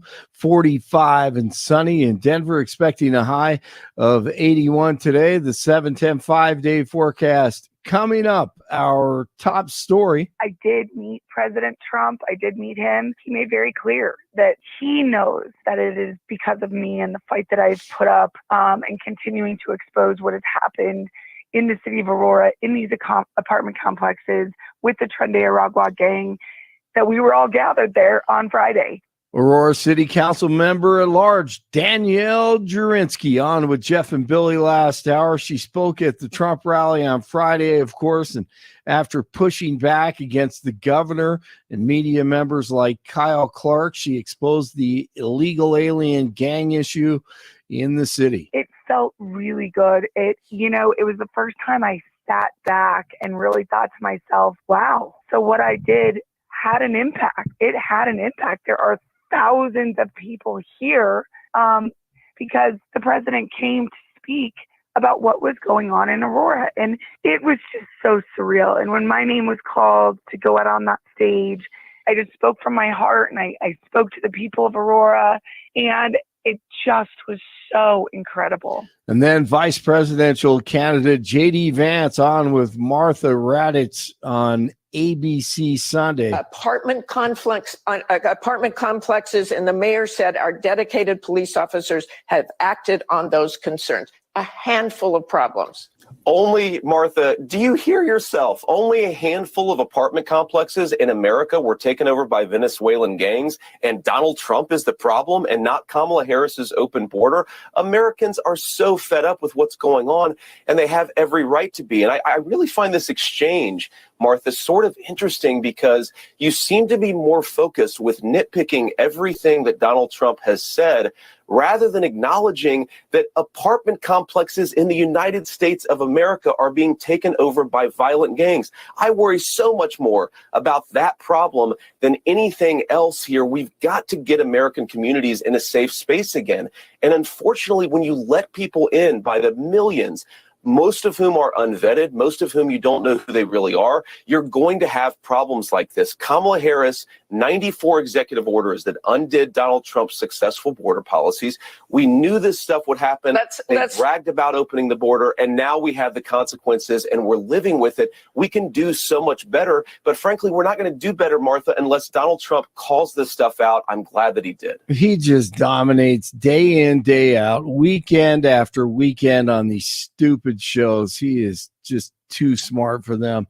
A Las Vegas man is facing charges after being arrested at a checkpoint near Trump's rally in Southern California on Saturday. Police say 49-year-old Vem Miller tried to pass a security checkpoint with loaded guns and multiple passports with fake names in his vehicle. Miller, who was released on $5,000 bail, says that he supports Trump and tells the Las Vegas Review-Journal any notion that he was planning to assassinate the former president is ridiculous. The power is still out for many in the Southeast. As of this morning, hundreds of thousands of customers in parts of Florida were without electricity after Hurricanes Milton and Helene blew through. The U.S. is sending more troops along with another anti-missile battery to Israel. The Pentagon confirmed the deployment of additional military forces as the region remains on high alert for possible retaliatory strikes against Iran. Denver voters should soon start seeing their November election ballots showing up in their mailboxes. Over 443,000 ballots are on their way to registered voters in Denver. Human remains found in a freezer inside a Colorado home are now identified as those of a Houston teenager who disappeared in 2005. A neighbor says he remembers the family and the girl disappearing. The family was asking, like, what happened to your little girl? And it was said that I guess they said that she got sent off to Texas or somewhere. So that was, no one else thought of what happened after that. Mesa County deputies responded in January of this year after a human head and hands were found in the freezer of a home that had recently been sold. DNA testing has now identified the remains of 16-year-old Amanda Overstreet, the daughter of the home's previous owner. There's no record that the girl was ever officially reported missing. Tisley in motion. Dobbins on the carry. Dobbins spun down. No! They're saying he's in! He just crossed the plane. His third rushing touchdown of the year. Chargers over the Broncos 23-16. The final. Head coach Jim Harbaugh appears to be okay. The 60-year-old exited Sunday's game for a short time due to an irregular heartbeat. CU loses to Kansas State over the weekend. CSU a winner, and UNC breaks an 18-game losing streak dating back 2 years ago, November 12th of 2022. Coach Lamb, the head coach, has never won a game as the head coach. He's been there a year and a half now. 21-17 over Weber State in Ogden, Utah. They were in the locker room. We were all in there celebrating, and then it got deathly quiet. You could hear a pin drop and waiting for head coach Ed Lamb to speak, and this is what he said.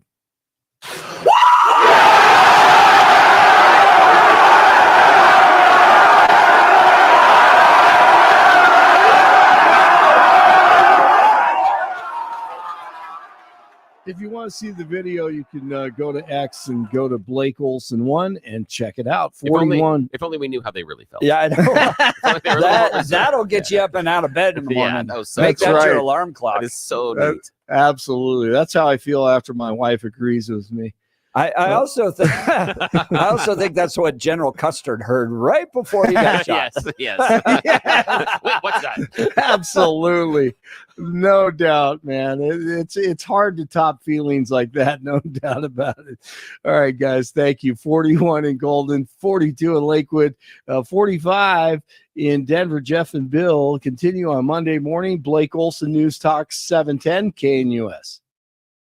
Sunny skies, warm temperatures, dry conditions. This beautiful autumn weather will continue. But for Friday and the weekend, we're finally going to see a change. Highs upper 70s to near 80 today. Mid to upper 40s tonight, cooler. Low 70s Tuesday. Mid to upper 70s Wednesday and Thursday. Through Thursday, mostly sunny, warm, and dry.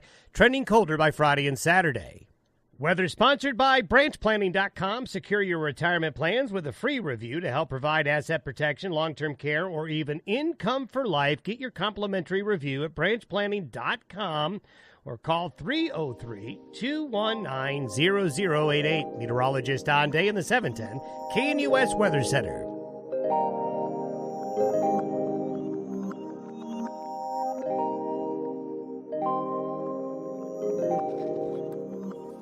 Well, on Friday, Donald Trump addressed 10,000 people in a ballroom in Aurora, Colorado at the Gaylord. Thousands more lined up outside, weren't allowed inside. It was a historic moment for the state of Colorado. We don't get presidential candidates coming here any longer because we've become a deep blue state. He came not necessarily to try to flip Colorado, but to raise an issue to the national stage, which is Venezuelan gangs impacting the community of Aurora, taking over apartment complexes, extorting the attendants there, big gatherings of Venezuelan people in a Target that created problems. This was all building and building and building. And there was a concerted effort by the mainstream media in Denver to downplay it, called it code violations. We really don't have a gang problem here. And then the governor going so far as to say that Danielle Jurinsky was essentially making this all up. It was a feature of her imagination. Well, was it? This was a serious issue facing the people of Aurora, and it was Danielle Jurinsky and John Fabbricatore getting text messages directly from law enforcement, going around the kind of traditional, higher ups in order to get this word out. And they started raising this concern. It caught fire on social media. People started to look into it. We went down and actually interviewed the people at the apartment complexes. They were absolutely being extorted by Venezuelan gangs. And the reason that the left and the mainstream media wanted to hide this was because it exposes the problems of an open border, of Kamala Harris, of Joe Biden, and of sanctuary cities and sanctuary states. So they wanted to hide it. But John Fabbricatore kept pressing, kept exposing. He is directly challenging. He's the Republican nominee. He's challenging Jason Crow for the seat in Congressional District 6, and he joins us live in studio. John, thanks so much for being on the Jeff and Bill Show. Good morning, guys. So big day, called out on the stage by DJT himself. Now, look, you were on our list of must-speaks, and we, for the most part, were exactly right. I even called Derek Wolf, and he spoke, right? Lauren Boebert, Greg Lopez. I didn't get why, and I love Jeff Crank. I think he's great. He's going to be a great congressman. But I understand why he was on the stage and you didn't get a chance to speak. Yeah, look, I really don't know. We had reached out and offered it. I think they had some people in mind that they wanted to get on stage. Now, I mean, I'm appreciative to Jeff Crank. He mentioned my name. He said, John Fabbricatore is one of the only people in his building that's actually put handcuffs on criminally illegal aliens. So, I would have loved to speak, had a lot to say, obviously, but it wasn't in the books, and it doesn't matter because I'm in this race to win it, and no matter what happens, I'm just going to keep forging forward. I was extremely pretty much knocked off my feet when Donald Trump mentioned me. I did not know that was going to happen. And got your name right and everything, dude. And got my name right, and said it was a great name, and said that I did a great job when I worked for ICE for him. And Tom Homan was my boss. I know Tom has talked to Donald Trump about me. And it was just, I was honored for him to be up there and say that, especially after my long 30-year career. And you got to go backstage and I did. What did you guys talk about? We actually talked about the race. He asked how I was doing. He asked what the numbers look like. I told him that I was born in Queens, and he just laughed and was like, Queens boys, and and so when I walked up there, they said, "Hey, this is John Fabbricatore," and he said Fabbricatore, like when, So I mean, I know he's been around a lot of Italian guys in his life, especially in New York, so he knew right away. That was great. All right, so let's do it. What should have happened on Friday was a great rally, but what should have happened on Friday was, ladies and gentlemen, the man directly challenging Jason Crow and his corrupt leadership of Congressional District 6, who's actually put handcuffs on illegal immigrants, John Fabbricatore. And John walks out. What do you say to the people in that room? 10,000 screaming people. Yeah, I just would have told them what the truth is, because look, the truth is scary enough. We don't have to expand upon stuff and say, hey, Aurora's on fire, the state's on fire. We had gang members taking over apartment complexes. That's the bottom line. That is the truth. We had a murder outside of Dallas Street of those same gang members that are on the video that Cindy Romero put out that she released to the media. That night, those same gang members killed a man in that parking lot. Aurora PD has just recently released that investigation for people to look at. They found that AR-15 in the apartment hidden inside a stove. The former police chief, Heather Morris, knew this. Remember when she did that big media, get together outside in the middle of the day, and she said nothing happened. She knew what the truth was, and she came on TV and said that it was not the truth. And I'm glad she's gone. But that's what I would have come out. I just would have said the truth, because the truth emboldens us. It makes us realize, hey, this is actually what's going on, and we don't need to exaggerate. Yeah, that's exactly right. Do you think that the rally was helpful? I really do, and I mean, you were there. I got to meet your mom, who's just awesome. By the way, she's tweeting about you now. I don't know if you know that. She is so cool. But the energy in that room, like I know you felt like everyone was happy. So many people were talking. I was walking through, and so many people were like, "Oh, we follow you on X. We follow you on X," and wanted to talk about stuff. And it just made me feel good to see so many patriots just ready to get involved. And the only thing that I really have to say about it is, although it was great, the energy is great. If you were in that room, you better vote.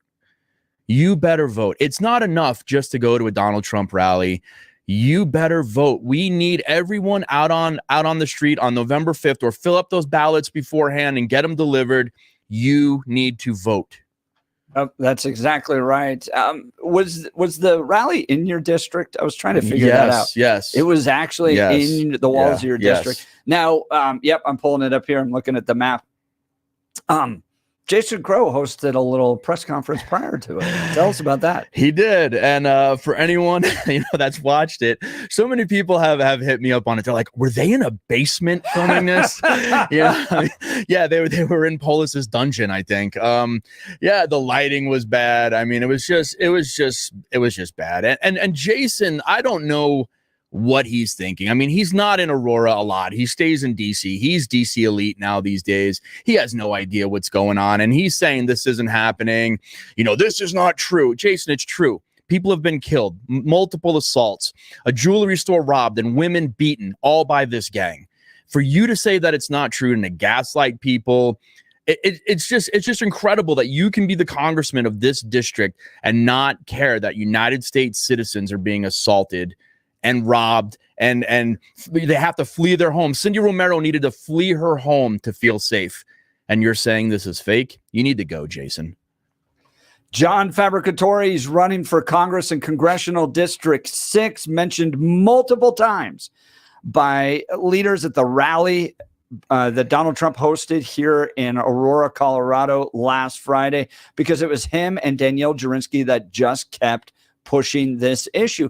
So do you think that, Mayor Mike, do you think that the leaders of Aurora are taking this issue seriously now? Do you think we're going to see changes? No, I'm really disappointed in Mike Hoffman. I released some video that I had taken of him I think it was 2 Saturdays ago now, at a talk at the Martin Luther King Library in Aurora, where he admitted that crime is the worst that he has ever seen it. So he admitted to us in a closed door meeting, and I released a video on X.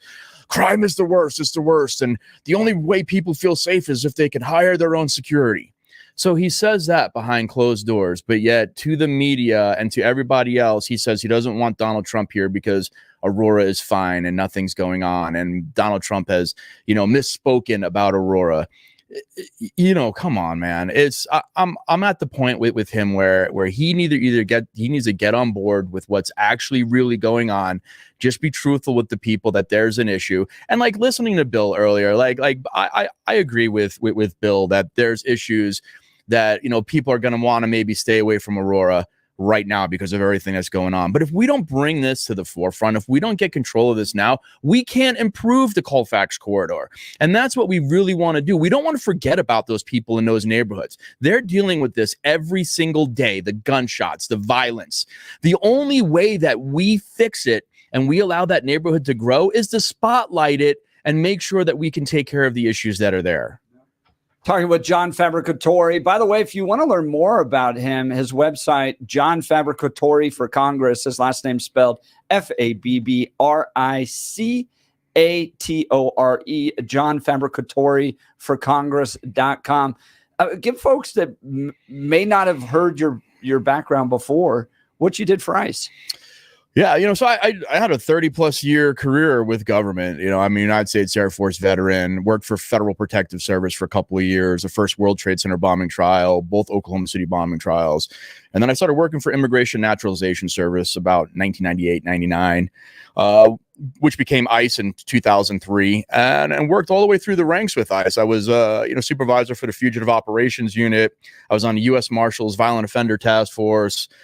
Became assistant field office director, then deputy field office director. I was the deputy chief of staff at the border in 2018, and then became the field office director for all of Colorado and Wyoming, and then retired in 2022.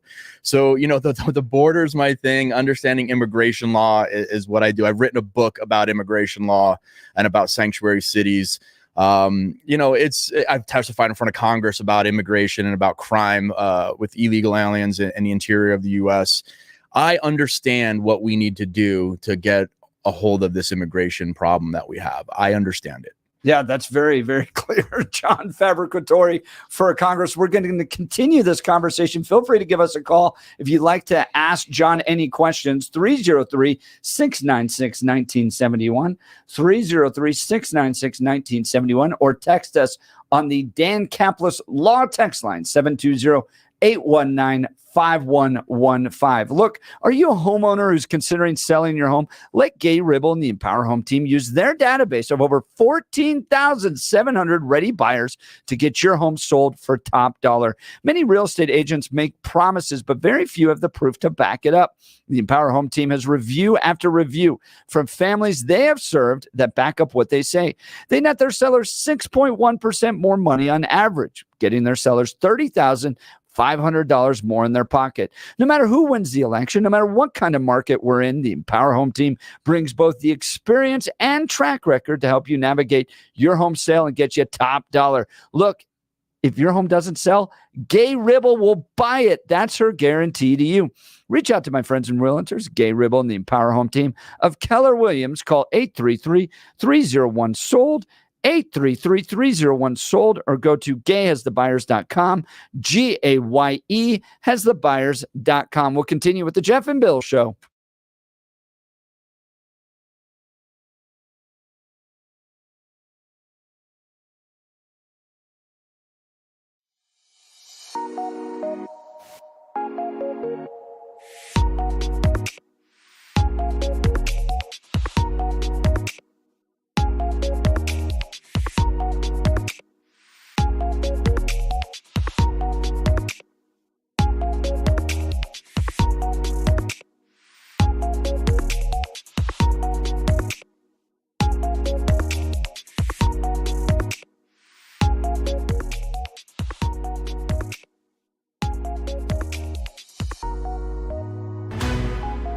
At this hour, I'm Christina Aguayo in Dallas, and here are your top stories.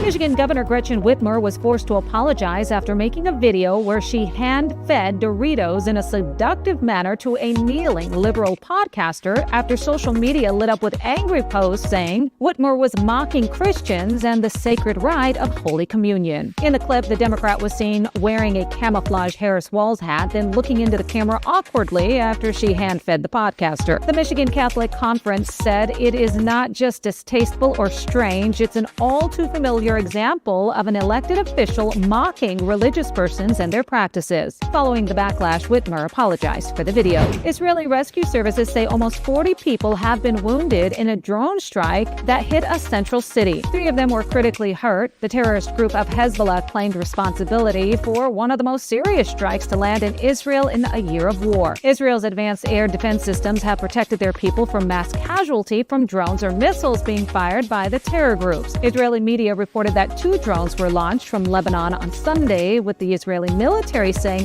1 drone was intercepted. It was not immediately clear who was hurt. SpaceX has pulled off the boldest test flight yet of its enormous Starship rocket. Elon Musk's company caught the returning booster back at the Texas launch pad with mechanical arms Sunday, just shortly after liftoff. In Dallas, Christina Aguayo, Salem News Channel.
Welcome back to the Jeff and Bill Show. Joining us live in studio is the man himself, John Fabbricatore. DJT calling him out by name from the stage Friday at the immigration rally. Still should have been on the stage. Yeah, he absolutely should have been. Nobody asks my opinion about whether or not the ranking. Last thing they're going to do is he let me gotten choose a the speakers. Huge reception. Yeah, Huge reception. Yeah. I think that was a missed opportunity by the planners of the event. I think it's a huge missed opportunity because it's his district. That's the thing for me, is that I'm like, wait. You know, I appreciated a lot of the other ones. Jurinsky absolutely had to be up there, and I appreciated everybody else. But I'm like, Fabbricatore, and also in professional wrestling, needs the rub. He needs the appearance of being on stage. He needs the momentum from being there with Donald Trump. He needs the momentum of the crowd seeing him, hearing him, and cheering. He had a chance to talk to a bunch of voters there that probably never had a one-on-one interaction or been to a rally or an event with John Fabbricatore. For me, that is a huge miss. And, okay, I'm going to be honest here. I'm going to be 100. That if this is a very close election and John loses, I'm going to point back to events like that as the reason why. If this is a squeaker, if it's something where it's a couple thousand here and there, there are those couple of thousand of voters that you might have persuaded that day, and you missed it. It's a missed opportunity. And I was upset. But we're not missing it. No, not on the never. Jeff and Bill show. Never, because John's the man.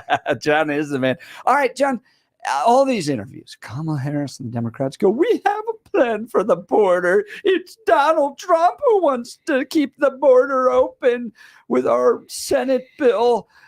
Why isn't the Senate bill a good bill? The Senate bill was never a good bill to begin with. It didn't do enough for interior enforcement. It didn't give money for detention, which is what we absolutely need. We need money for increased detention beds. It gave more money to NGOs than it actually did to building up the Border Patrol. Like one of the things the left says about the Senate bill, they're like, it would have hired 1,000 more Border Patrolmen. Well, the Border Patrol's down over 3,000 officers right now. So we can't even build up the 3,000 that were down in the Border Patrol. And you're saying, well, it would have given them 1,000 more. We're talking 3 to 4 years to even get there to try to increase numbers. There was just so much about it. It gave so much money to Ukraine. I mean, it gave more money to Ukraine and defending Ukraine's border than it actually did giving money to defending our border. H.R. 2, the Secure Border Act, which was passed by Republicans the previous May and then kicked to the curb by Democrats, would have been the better bill. It really focused in on enforcement, would have allowed us to go in and actually enforce the law as it's written in the Immigration Nationality Act, Title 8 U.S. Code. And that's all we really have to do. If we just enforce the law that's on the books right now, we don't even have to go before Congress and create all these new laws. We've got the laws in the books. This administration just refuses to enforce those laws.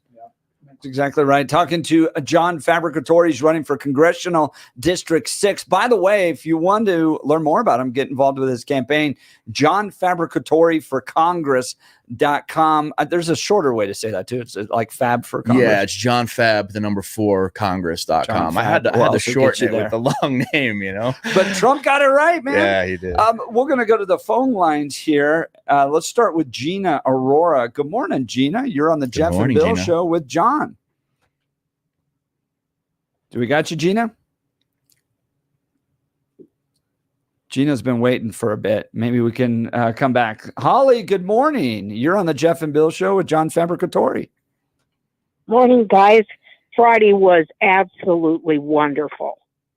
And I really, please let your management and stuff know how much it meant to people like me. I couldn't go. And so getting to actually hear the whole thing, I was so amazed to get to hear the whole thing. It was just really terrific.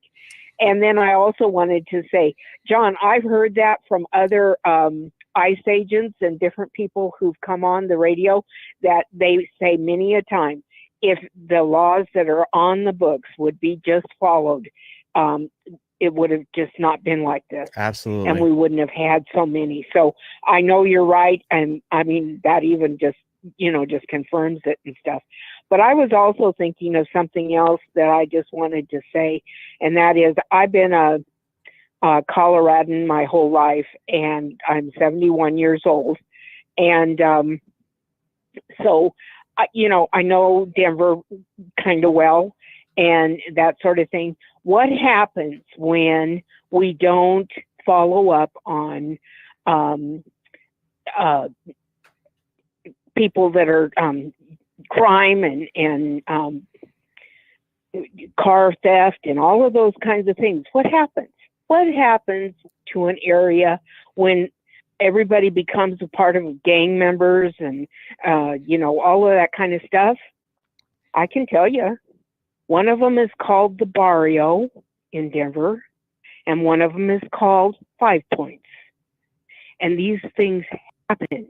And then they get so out of control, nobody can fix it. The police won't go there because they don't want to get shot and all kinds of stuff. And that has been that way almost the entire time of Denver. You don't. I'm going to give John a chance to respond. Go ahead, John. Yeah. Yeah, Holly, that's an important thing to talk about. So when we allow crime to just fester and we're not making arrests and we're not getting out there and we're not actually allowing DAs to bring a charge to conviction, these criminals just feel like they have the upper hand and they're going to continue to commit crimes. My wife and daughter were shopping yesterday. They were in a store and they witnessed two women run out of the store with shopping carts full of items. They looked over at the guy at the cash register and they're like, "Oh, are you going to do something?" And the guy goes, "I'm not allowed to." He goes, "This happens every day."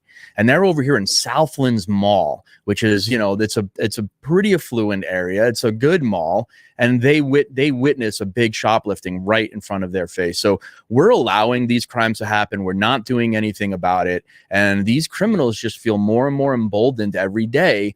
And you're right. Areas do get depressed. More crime's going to happen because the criminals know they can get away with it. We need to put our foot down. We need to enforce laws, and we need to make sure that we tell these criminals, if you commit a crime, you're going to jail. Yeah. And Kaufman, you need to, really hear what I'm saying, because you wait until it's bad enough that all of Aurora is in trouble, and then you can't do anything. Right. So so thank you, John, that you're doing this and that you're running. We're definitely voting for you. Thank you, Holly. Holly, thank you. Really appreciate the phone call. Holly from Aurora in John Fabbricatore's district, voting for John Fab, which is your ballot's out there now. You got to return that quickly, because if you're somebody that votes regularly, John's campaign is going to get a list of everybody who's turned in their ballots, and they're going to compare it to a list of voters. And if you haven't voted, then John's got to spend money to send you a postcard, call you, email you in an effort to try to get you to turn in that ballot. Fill it out today, drop it off in the drop box, put it back in the mail. You wait till the very end. It's just going to be tougher on John to defeat Jason Crow. Let's go back to the phone lines. Gina, good morning, Gina. You're on the Jeff and Bill Show, News Morning. Talk 710 KNUS. Good morning. Well, I'm not sure if this really has anything to do with what we're talking about right now, but I know some texter texted that, this is just going to ruin, hurt small businesses, and people aren't going to want to move to Aurora. And I'm actually kind of, I was born and raised in Denver, was always kind of an Aurora snob, but then had my children in Aurora, moved to Aurora in the late 90s. And I'm okay with destroying this city. Destroy this city to build it back up. Let's bring people in here that, don't vote those socialist, don't vote on those lines. Don't vote along the commie lines. Aren't like, oh, let's just let everybody in. And so I'm okay with that. John, you want to respond? Yeah, look, I saw it happen in New York City. So when I first became a federal agent, I worked downtown Manhattan, and I watched how the then mayor Rudy Giuliani and the NYPD kind of had to break down Broadway and had to really just kind of bring everything to the bottom to build it all back up. And sometimes that's what you have to do. Sometimes something's so far gone that you need to start over again. And Aurora is a great place. There's a lot of history on Colfax. I don't want to see Colfax go away. I don't want to see it raised and just corporate buildings go up. I love the culture of Colfax and the different things that Colfax brings to this community. But we need to protect the people that are there. We need to make sure that we're stopping crime so people feel safe to go to those restaurants, to go to those storefronts. And we need to do it now. Gina, what do you think of that?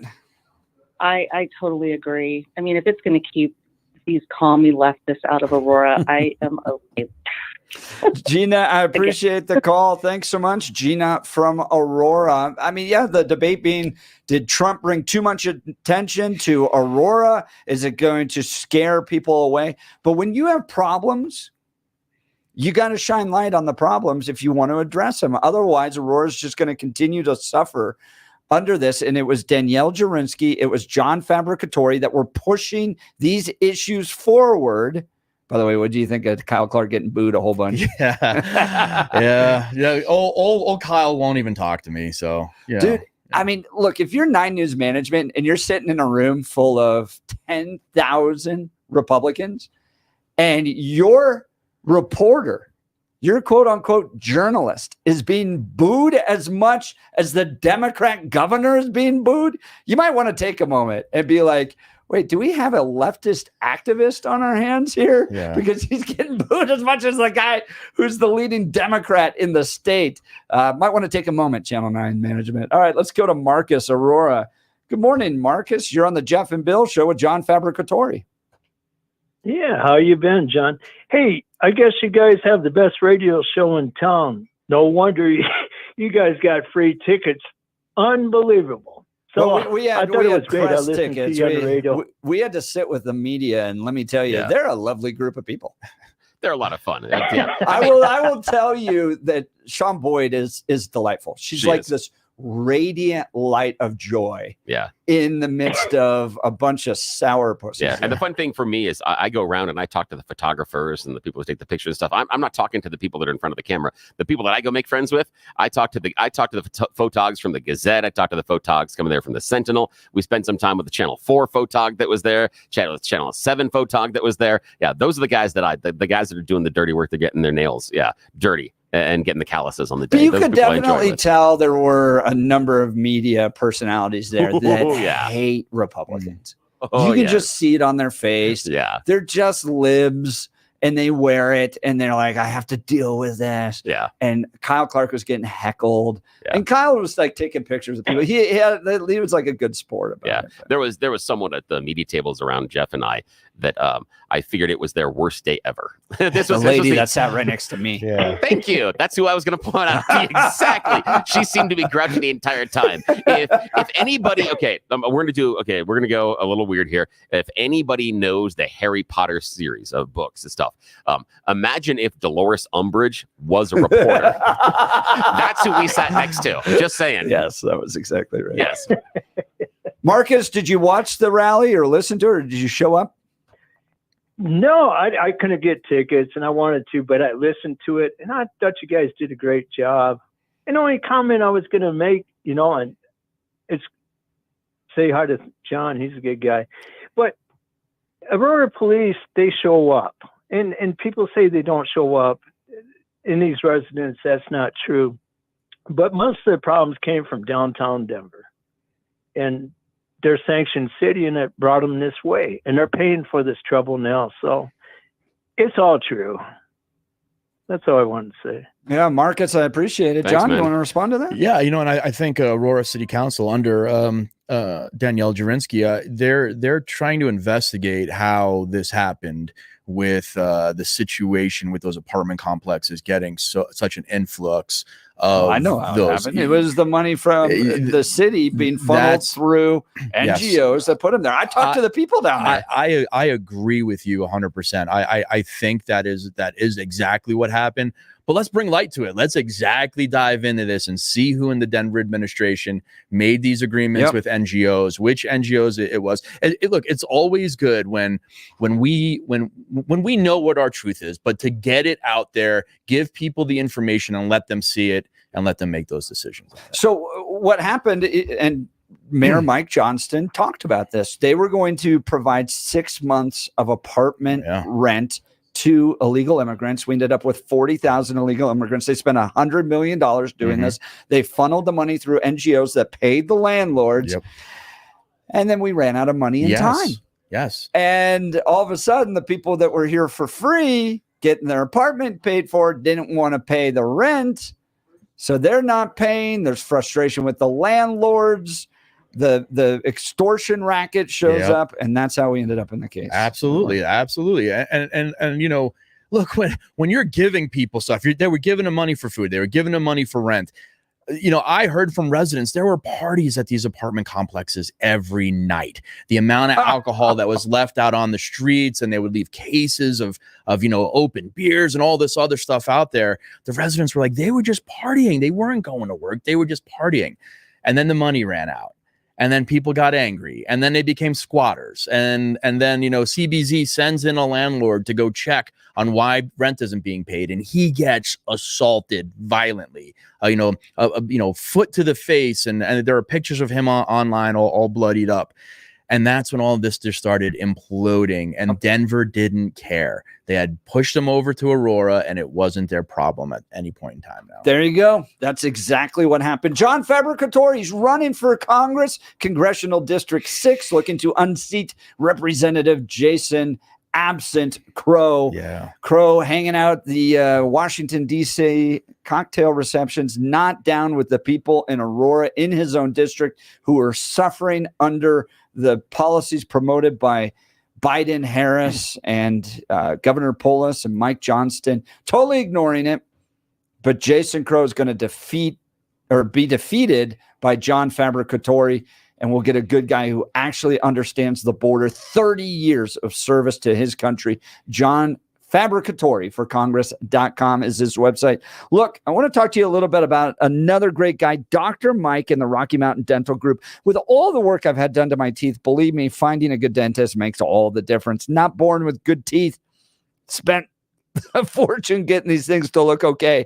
He helps people like you and me look and feel amazing by providing the best dental care available. See for yourself all the 5-star reviews at RockyMountainDentalGroup.com. Here's one. I've been going there for over 20 years. Dr. Mike and his entire staff are outstanding. I like the fact that the same person always cleans my teeth. If you need an awesome dentist, Dr. Mike is your guy. Look, if your gums are receding, maybe you had braces later in life, it's critical to address this issue promptly. Dr. Mike is a top-tier expert in the Chow pinhole surgical technique. This method requires no cutting, no sutures, and virtually no downtime. The procedure involves making a small hole in the tissue and gently repositioning the gums. Schedule a free consultation with Dr. Mike to discover the benefits of this revolutionary procedure. Call 303-233-1335.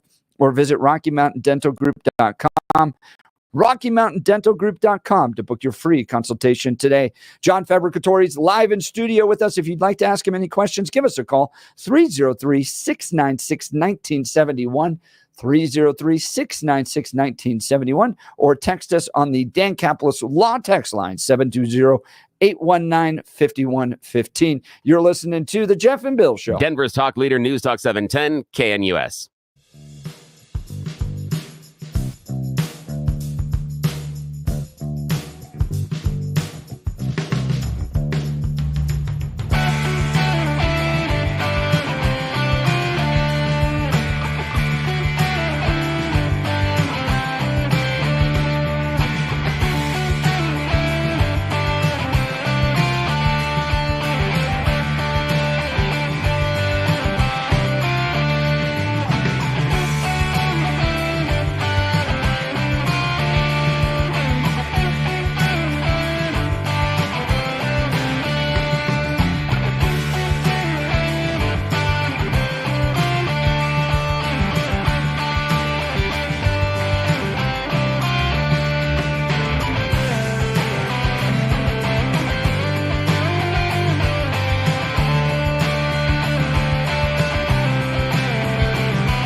Welcome back to the Jeff and Bill Show. Got a text message from Maine, Billy.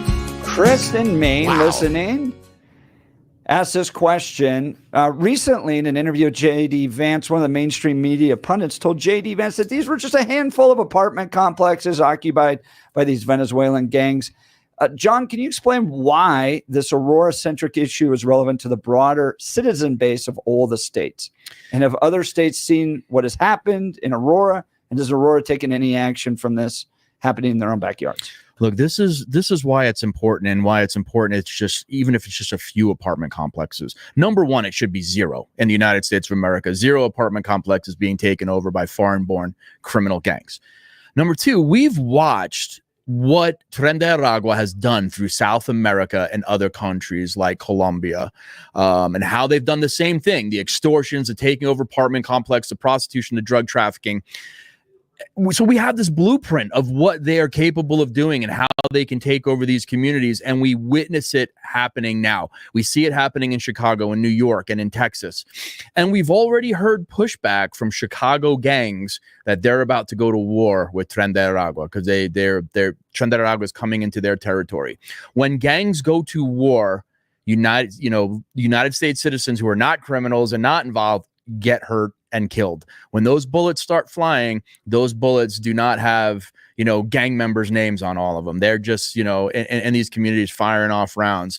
We need to keep our communities safe. We need to protect United States citizens and the legal people that are here, and everyone that's a resident in our country. And we need to get rid of these gang members. Number one, what President Trump wants to do with the Alien Enemies Act. Look, it's an idea. It's something that would allow us to go in there and identify these gang members and get them out of the country and keep them from committing crimes here.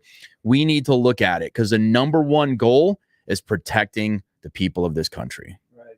And reprioritizing that. That was Stephen Miller's message Friday at the rally, right? Yeah. You shouldn't be ashamed of wanting a safe community, of wanting your neighborhoods to be a safe place where you can raise your children.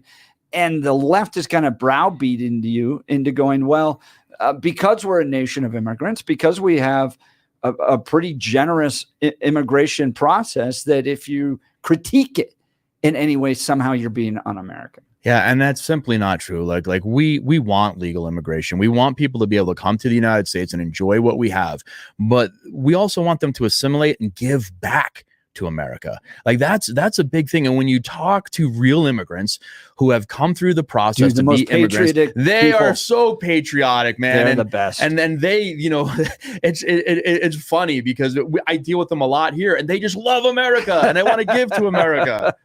John Fabbricatore running for Congress in Congressional District 6. Looking to unseat Jason Crow. Go to his website, johnfabbricatoreforcongress.com. It's up on the video right there. John, congratulations. Big rally, all because of you and Danielle. You're listening to The Jeff and Bill Show. Denver's talk station, News Talk 710, KNUS.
That'll wake you up. Good morning, Denver, Colorado. Kamala's cackle coming to you from the Jeff and Bill Show, News Talk 710 KNUS.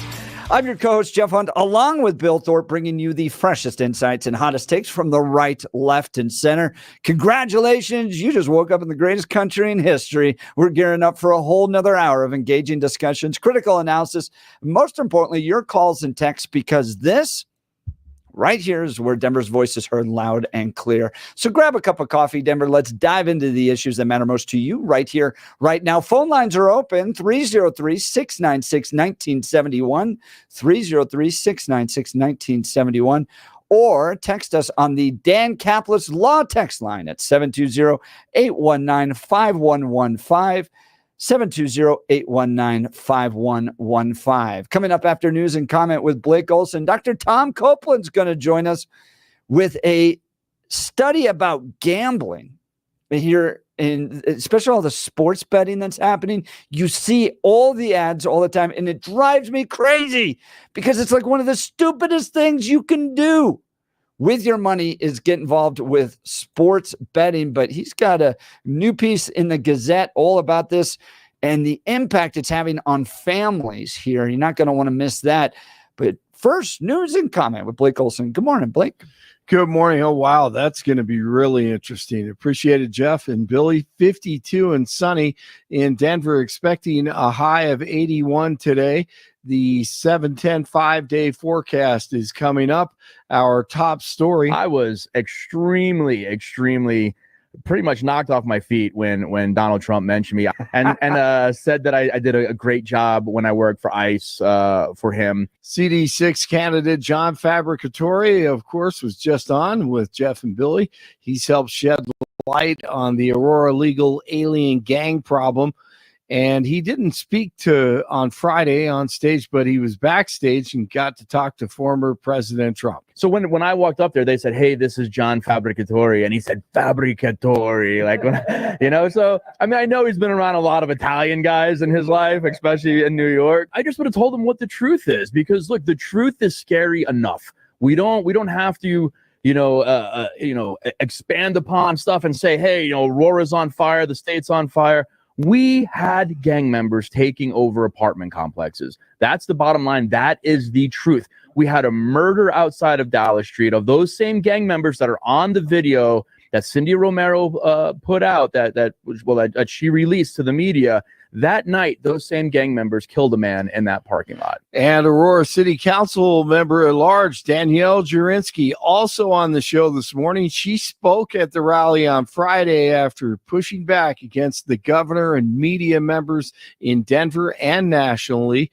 She exposed the illegal alien gang issue in Aurora. It felt really good. It was the first time I sat back and really thought to myself, wow, so what I did had an impact. It had an impact. There are thousands of people here because the president came to speak about what was going on in Aurora. And it was just so surreal. And when my name was called to go out on that stage, I just spoke from my heart, and I spoke to the people of Aurora, and it just was so incredible. And VP candidate J.D. Vance on with Martha Raddatz on ABC Sunday, and she had no chance. Apartment complexes, and the mayor said our dedicated police officers have acted on those concerns. A handful of problems. Only, Martha, do you hear yourself? Only a handful of apartment complexes in America were taken over by Venezuelan gangs, and Donald Trump is the problem and not Kamala Harris's open border. Americans are so fed up with what's going on, and they have every right to be. And I really find this exchange, Martha, sort of interesting, because you seem to be more focused with nitpicking everything that Donald Trump has said, rather than acknowledging that apartment complexes in the United States of America are being taken over by violent gangs. There are just over 3 weeks until Election Day as the candidates hit the campaign trail today. Trump is holding a town hall outside Philadelphia. Kamala Khan will also be in Pennsylvania and holding a rally in Erie. Denver voters should soon start seeing their November election ballots showing up in their mailboxes. Over 443,000 ballots are on their way to registered voters in Denver. Potential voters have until October 28th to register or update their registration information and still get a ballot in the mail. Coloradans can register to vote until Election Day, which is November 5th, of course. A man arrested with a loaded guns near Donald Trump's Southern California rally on Saturday says any notion that he was planning to assassinate the former president is ridiculous. That's according to the Las Vegas Review-Journal. 49-year-old Vem Miller is facing charges after being arrested at a checkpoint with loaded guns and multiple passports with fake names in his vehicle. One of two suspects wanted for a murder committed in Michigan on Friday has been arrested in Louisiana. Oakland County Sheriff Michael Bouchard says that 72-year-old Hussein Murray was killed by two men who entered his home in Rochester Hills posing as DTE energy workers who were checking for a gas leak. Murray's wife was tied up and duct taped when her husband was killed. Human remains found in a freezer inside a Colorado home are now identified as those of a Houston teenager who disappeared in 2005. A neighbor says he remembers the family and the girl disappearing. The family was asking, like, what happened to your little girl? And it was said, like, that, I guess they said that she got sent off to Texas or somewhere. So no one else thought of what happened after that. Mesa County deputies responded in January of this year after a human head and hands were found in the freezer of a home that had recently been sold. DNA testing has now identified the remains as 16-year-old Amanda Overstreet, the daughter of the home's previous owner. There's no record that the girl was ever officially reported missing. And this one just coming down, I'm going to see if I can pop it up here. Nancy Pelosi, she says that she doesn't understand the appeal of Donald Trump. She told a conference this morning in London that that his followers are extremists. Wow. They're anti-women, anti-immigrant, anti-LGBTQ, anti-anything new that is not who they are. Of course they are. Love it. Okay, the Chargers over the Broncos 23-16 on Sunday. Head coach Jim Harbaugh appears to be okay. The 60-year-old head coach exited Sunday's game for a short time due to an irregular heartbeat, but the Chargers still win it, and he was on the sidelines for the remainder of the game. CU loses to Kansas State over the weekend. CSU a winner, and UNC breaks an 18-game losing streak, and head coach Ed Lamb wins his first as head coach of the Bears after a year and a half. And we've been playing this all morning. One more time after the game, they're excited. All the players are there. I was right in the middle of it, and Coach Lamb set to speak, and it got really, really quiet. You could hear a pin drop, and this is what he said.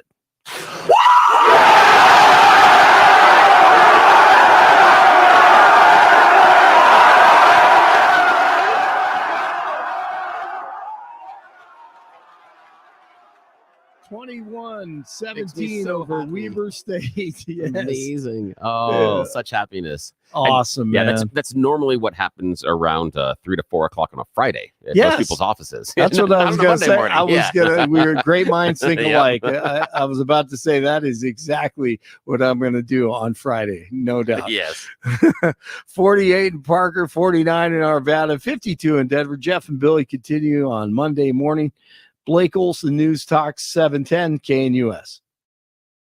Sunny skies, warm temperatures, dry conditions. This beautiful autumn weather will continue. But for Friday and the weekend, we're finally going to see a change. Highs upper 70s to near 80 today. Mid to upper 40s tonight. Cooler. Low 70s Tuesday. Mid to upper 70s Wednesday and Thursday. Through Thursday, mostly sunny, warm, and dry. Trending colder by Friday and Saturday. Weather sponsored by branchplanning.com. Secure your retirement plans with a free review to help provide asset protection, long-term care, or even income for life. Get your complimentary review at branchplanning.com or call 303-219-0088. Meteorologist Don Day in the 710 KNUS Weather Center.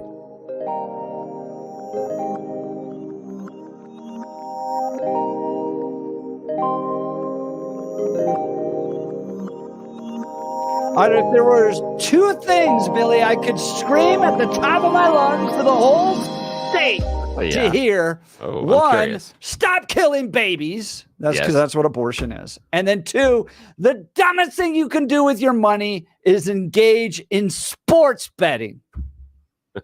Yeah, I'm not a big gambler. Oh my gosh! So I've been to a casino like a handful of times. Yeah, and I would like bet on lose $5, and it would just like inside me collapse, cringe. Jeff, what the hell are you doing with your money? You could have gone to Mickey D's. Instead, you lost it. So I'm not a big gambler. I'm not going, and I just hate the fact that we were encouraging primarily young men. To part with their hard-earned money to casinos. Because sports gambling, it ain't in charity. It ain't here for you to make money. It is here for casinos to take your money and get richer and richer. And we advertise the crap out of it on sports programming. Casinos, I hate it. Casinos are not charities. And if the odds were not tilted in their favor, they wouldn't be in business. They're not there to give you more money. The understanding is that they're going to win more times than you are. And I have a problem gambling personally because I don't have any control over the outcome. I'm okay. I'm okay losing in a video game. I'm okay losing in a board game. I'm okay losing in a card game per se, but I don't have any control over things like sports betting. So it's different for me. I can get behind some of the card games inside of casinos. Now, again, I don't bet a lot there, do a lot of those, but the randomness and the fact that I can't control whether or not one of the Denver Broncos, like Pat Surtain, gets a concussion in the fourth play of the game. I mean, that's something that impacts, it could impact my betting. So that's why I can't do it. And when you talk about men, especially young men getting involved in this, let's call back to everybody's favorite fake radio news show game. You choose the news. Just last week, we had a story from the Jacksonville Jaguars. A former Jacksonville Jaguar employee who worked in the finance department is suing DraftKings. Why? Because they got him, according to him, addicted to gambling, and that's why he had to embezzle $22 million from his employer. He embezzled $22 million from the Jacksonville Jaguars so that he could gamble. And now he's suing DraftKings, saying, it's your fault. I did the crime because you got me hooked and you kept giving me all these freebies. He's not even taking responsibility for his addiction and his behavior. And look, we have people with record credit card debt. We have people who cannot pay to put a down payment on their own homes. They can't build this future. And the NFL and the NBA and Major League Baseball are running ads like it's crack cocaine to young people throughout the entirety of the sports program. It is crack cocaine. To get them addicted to this. And one of the stupidest things you can do is engage in sports betting. In fact, and again, everybody knows that I'm a huge soccer fan. And if anybody's a video game fan and you have the idea of the pay to win type of an idea or those loot boxes, that is all because of soccer. It is Electronic Arts and FIFA, the international video game that does soccer. That's where loot boxes started. The idea of paying money in order to get players that are better. You could build your team and make your team better if you paid real money to get the pretend people inside the video game and to get pretend advantages. That's where it started, was inside of FIFA and video games. And the funny thing is that whole loot boxes, and now it is ubiquitous across most video games. It is structured based on a gambling model. It is entirely built on a gambling model. That's the algorithm. It pays off just enough to keep you interested, but not enough for them to lose money. Well, writing in the Gazette is Dr. Tom Copeland. This is the headline: Gambling addiction fuels state coffers. Coloradans put $350 $172 million into sports betting in August alone. Winning! No, that's not where the lights go off. That's not winning? No. I'm being facetious, honestly, but yes. For the state and for the casinos, but for the rest of us that care about human flourishing, no. Yeah. Dr. Copeland, you've done some research on this. Thanks so much for being on the Jeff and Bill Show. Thank you so much. Well, it's my pleasure to join you. So what'd you find out in all this research? Well, there's a lot of new social science research. These are psychologists, sociologists, and so on, evaluating what are the effects of gambling. It only has become, in some ways, a nationwide issue since the Supreme Court legalized it for basically everyone outside of Vegas and Atlantic City. And now 39 states have legalized sports betting. It's all over the place. I wrote a piece that was in National Review about 2 years ago because I was so frustrated at the Super Bowl then that all the ads were Jamie Foxx, Kevin Hart, DraftKings, BetMGM, all of that. And so it was sort of born out of a personal frustration, like you're talking about. Like that's the only. If you watch football this weekend, it was either DraftKings or Congressional race. Ads. Well, and when I came over here to Salem, they asked about was there anything you won't endorse? And I said, obviously, I'm not going to endorse pot. I'm not going to endorse abortion, but I won't be on the sports betting train either. I think this is incredibly harmful, and it is everywhere. It is. It's become widespread, and as Billy was saying, right? They've built into the gambling apps, and particularly being able to download an app. They've built in the same kinds of addictions, little dopamine hits that you get from sticking with Facebook or Instagram and all of this. And they're definitely targeting young men.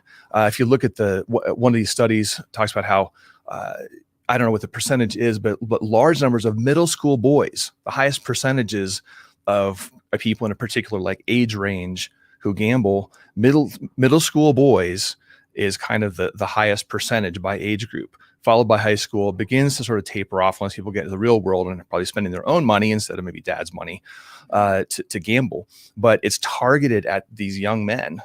Wow. And you're finding that I think for every $1 spent on gambling, households put $2 less into their investments. Yeah, they're choosing to spend their money on these other things. And shouldn't say they. It's not the family who decides. It's the problem gambler who is the one who decides we're going to spend additional money on this. Right? They save less. They invest less. They're much more likely to max out their credit cards. And credit card debt, I think, now outnumbers college debt in the country. We're just living on our credit cards. So it definitely has an impact on family finances. And young men, again, back to the college age young men are much more likely to go bankrupt because they've just overspent on sports betting.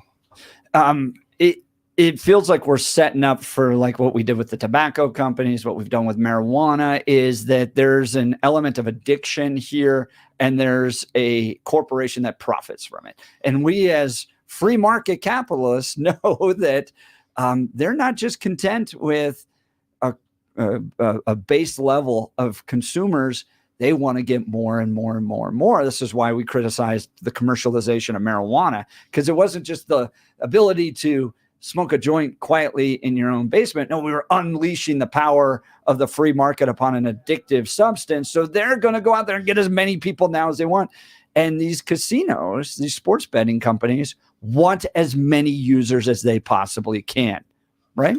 Absolutely. That's the business model. If you look at the data, there is in Colorado a monthly report from the Colorado Gaming Association that tells you that, for example, that $372 million in August. And this is my first impression looking at it. The win rate is something like 8%. So this is not like 50-50 I win or the house wins. 8% win? That's what it looks like from their own data. 92% lose? Right. Dude, you are a total loser if you're sports betting. Right. And these casinos are making, tens of millions, probably billions at this point after a couple of years of sports betting, all at the cost of people who can't afford it. Right. That's another big aspect of this. The billionaires are not engaged in sports gambling. Right. And it's unfortunately the same folks who probably really can't afford to play the lottery every time, but who do that, who consume, a variety of products like that are, when the government taxes them, we call them sin taxes, marijuana, gambling, those kinds of things. But it's the folks who can least afford it who are the ones who really are targeted by this. Well, yeah, you point to this. Well, 8% of American households place online bets for an average of $1,100 a year. Families with lower savings rates spend 32% more of their income on gambling than do higher income families. And this is largely by taking on additional debt and not reducing other expenses. Right. It's just a live for today kind of mentality. And of course, with credit cards, all of us have a tendency to look at the credit card and say, oh, good, I spent the money. The bill comes a month later and you've got to pay it. But it's easy to live in that present. And again, the apps, the way that this is run, the ability to place in-game bets. So you're continually trying to play with the odds. You get a little dopamine hit. I picked that this is going to be a running play, and it was a running play, and so I won $10 on that. It keeps you hooked throughout the entire game. So it's not just like a one-time bet. Hey, I'm going to put some money on the Broncos winning today. It's a constant reinforcement. In-game type of thing. And can you use credit to gamble? Well, I don't do it myself. Right, I know, but is that legal? That shouldn't be legal. No, yeah, you can. And that's you can use credit here's the thing is, gamble. Well, legal and illegal credit. That's where loan sharks came from. Yeah. That's where it came from. And the idea of when you have your bookie, then that's why you had the mob getting involved in it, because if you're in so much to the bookie, you can't pay them back. And that's when you end up losing digits or possibly a limb. Right. Yeah. That seems like that should be a real simple fix legally. You got to have the money in order to bet it. Because credit is not having the money. It's the bank being willing to say, all right, we'll temporarily loan you money for 30 days on the expectation you're going to pay it back. Yeah. But if you don't have the money. Yeah. Well, right now, though, there are apps that you can, without a credit check, get between $250 and $1,500 immediately. No credit check right now. And same kind of thing. Such a dumb culture sometimes. Yeah, we are. Yeah, we're going to run into that. Here's a good question. We'll get to Jay and the Sterling about how this might be any different than the stock market. We're talking with Dr. Tom Copeland, who's director of research at the Centennial Institute. He has a great piece out in the Gazette. Gambling addiction fuels state coffers. Now, you guys put out your ballot guide. I put out mine. I think we're both opposed to the ballot that would keep the tax revenue that the state gets from online betting. Now, I'm hate online betting, but the only thing I probably hate more than that is the government having more of people's hard-earned dollars. Did you guys oppose that? Right. We do oppose it at Centennial for the same reasons. We believe in limited government, lower taxation, and rather than letting the Colorado State Legislature keep more and more of the excess money that they gather from these things. And they had to know this 2 years ago when it was legalized. They had to know that they would eventually make more money than what was permissible under that amendment. Proposition JJ. That's right. Yeah, both opposed to that. Well, we'll continue this conversation. We'll get to the phone lines. If you have a comment or question, 303-696-1971.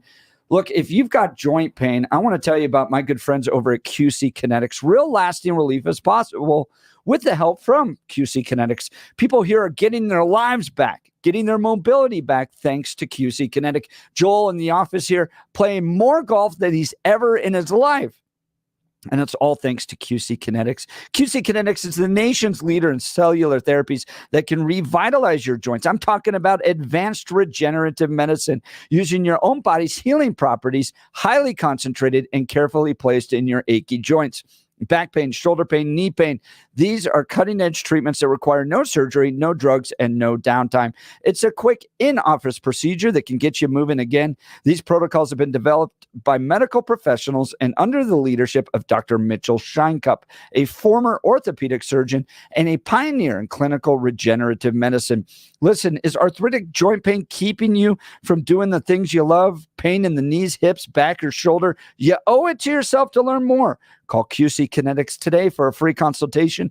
303-900-8986, 303-900-8986 with locations in Aurora, Superior, Highlands Ranch, and Colorado Springs. We'll continue with the Jeff and Bill Show. Denver's talk leader, News Talk 710, KNUS.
Welcome back to the Jeff and Bill Show. In studio, Tom Copeland, Director of Research over at the Centennial Institute at Colorado Christian University. Latest column in the Gazette, Gambling Addiction Fuels State Coffers. In August of 2024 alone, Coloradans put $372 million into sports betting. And of course, with Amendment or Proposition JJ, the government wants more of it. The reason why this gets under my skin is that it targets primarily young men, and it gets them into a habit that is terrible. And then I might just be a disciple of Dave Ramsey when it comes to this stuff, but spending money on sports gambling, Tom points out 8% are making money. 92% are losing money when they engage in sports gambling. It's a total loser. It's racking up credit card debt. It destroys families. It leads to divorce. It's just one of the dumbest things you can do. And unfortunately, you can't watch sports today without it constantly being advertised to you. I feel like I'm back in the 1950s and 60s with, doctors promoting cigarettes. It's like, this is so bad for you. And we're promoting it everywhere. And we're just going to reap the consequences of it because of these casinos. Let's go to the phone lines. Billy, I know you're getting lots of calls coming in. Why don't we start with Jay and Sterling? Jay, good morning. You're on the Jeff and Bill Show with Dr. Tom Copeland. Thanks. Good morning to you. What do you guys think about the stock market? Because when you're putting your money into the stock market, you're also betting on something which you don't know exactly what corporate of whichever industry you're betting on, what it's going to happen. And then the other one is farming. In 10 minutes, I can watch all my hard work go out the window with a hailstorm. Yeah, you can. Tom, you want to explain how gambling might be a little different than stock market? Well, yeah, I mean, Jay, you've got a point there. You don't always know all the information, but the stock market has underlying facts to it. Companies have to file their reports with the Securities and Exchange Commission. You can track with what other investors are looking into in these companies. And so you're right. You may not know ahead of time, their CEO just made a really stupid decision. They just lost, 20% of their market value or something. Correct. But the baseline information is better. Now, okay, you know that there's baseline information about, how good the Broncos players are, right? But there's so much more in that sort of live human interaction on a sports field that's totally unpredictable, as opposed to at least good patterns in the stock market. Well, and I think too, look, the point of sports gambling is to get you to leave with as much money as you can to give it to a casino. And so they game these apps to try to get you to do that. Whereas when you're investing in the stock market, your goal is to make money. Like, it's better for you to make money. The whole system is different, right? It's not set up for you to lose money to go to another entity. But there can be addiction. What is it called? Where you're managing like those tiny little inflections, and you're like betting very quickly on stock markets. That's a form of gambling that I think can get addictive, but most people are putting their money into 401ks. They're investing in long-term. Yeah, go ahead. They can also bet, though. They can hedge the fund, and you can bet that you think a stock is going to go down. Yeah, it's short selling. Yeah. Yeah, you can. Musk There's really elements mad. That are yeah, like Musk is super mad at people short selling Tesla right now. Really, really mad at that. But like corn, like we combined corn a couple years ago, and you only got one place to take it or two places to take it. We went in there, and the guy's like, well, we were going to get this much. Well, you're putting all that hard work in and this and that, whatever have you. We showed up there with 3 semi-loads, and they're like, oh, well, it's dropped 3 cents since your last load. I mean, can you imagine? Therefore, within your last load, the food should not be on the stock market. I'll tell you that. Well, and Jay, I'll say this. The problem isn't that there's risk, right? I don't have a problem with risk in this world. It's risky to go start a business. It's risky to put your money into a 401k. The issue of risk is not a problem for me.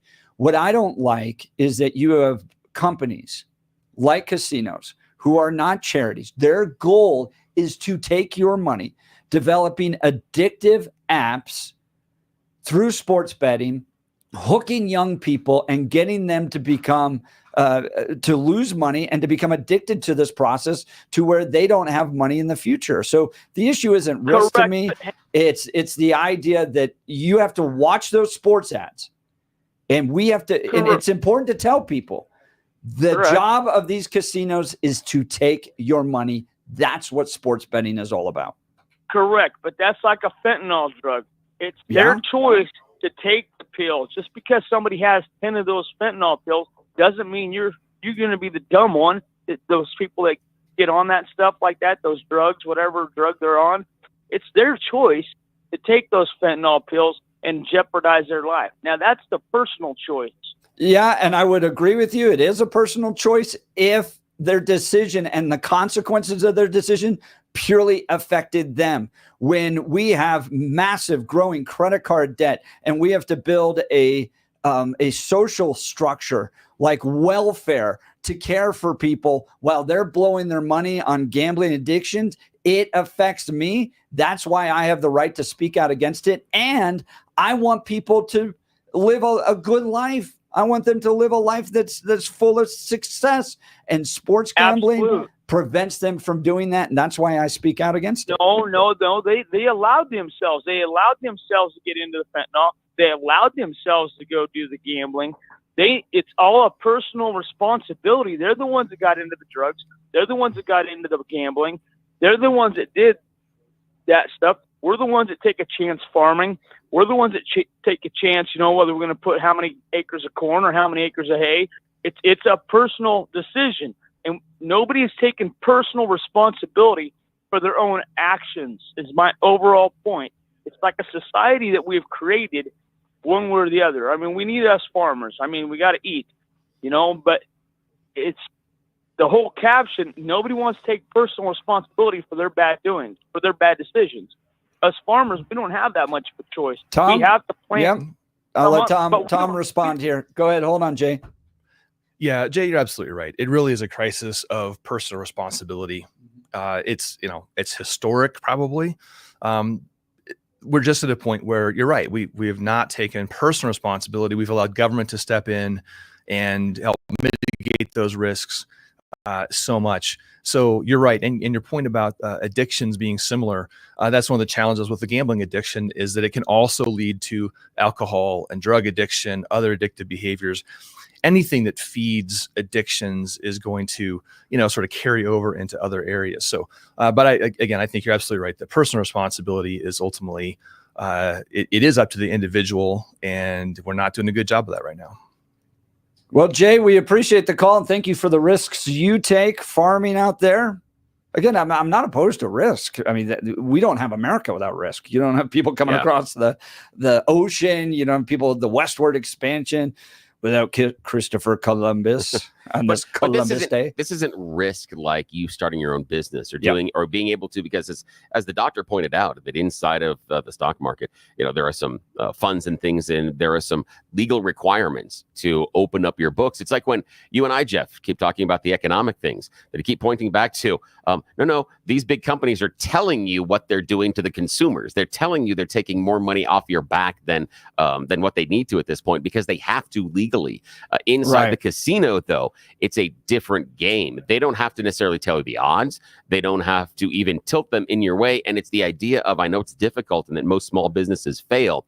However, this is a game where the odds are stacked against you on purpose. And so it would be like telling everybody going out there and starting a small business. Yes, but you understand that everything out there is built to not let you succeed. That everything from the permitting process to the building process to the procurement process of your name to the licensing process to the gathering the employees and even picking out the stuff you're going to sell or the food you're going to make inside your store or your restaurant, all of that is stacked against you so that you fail.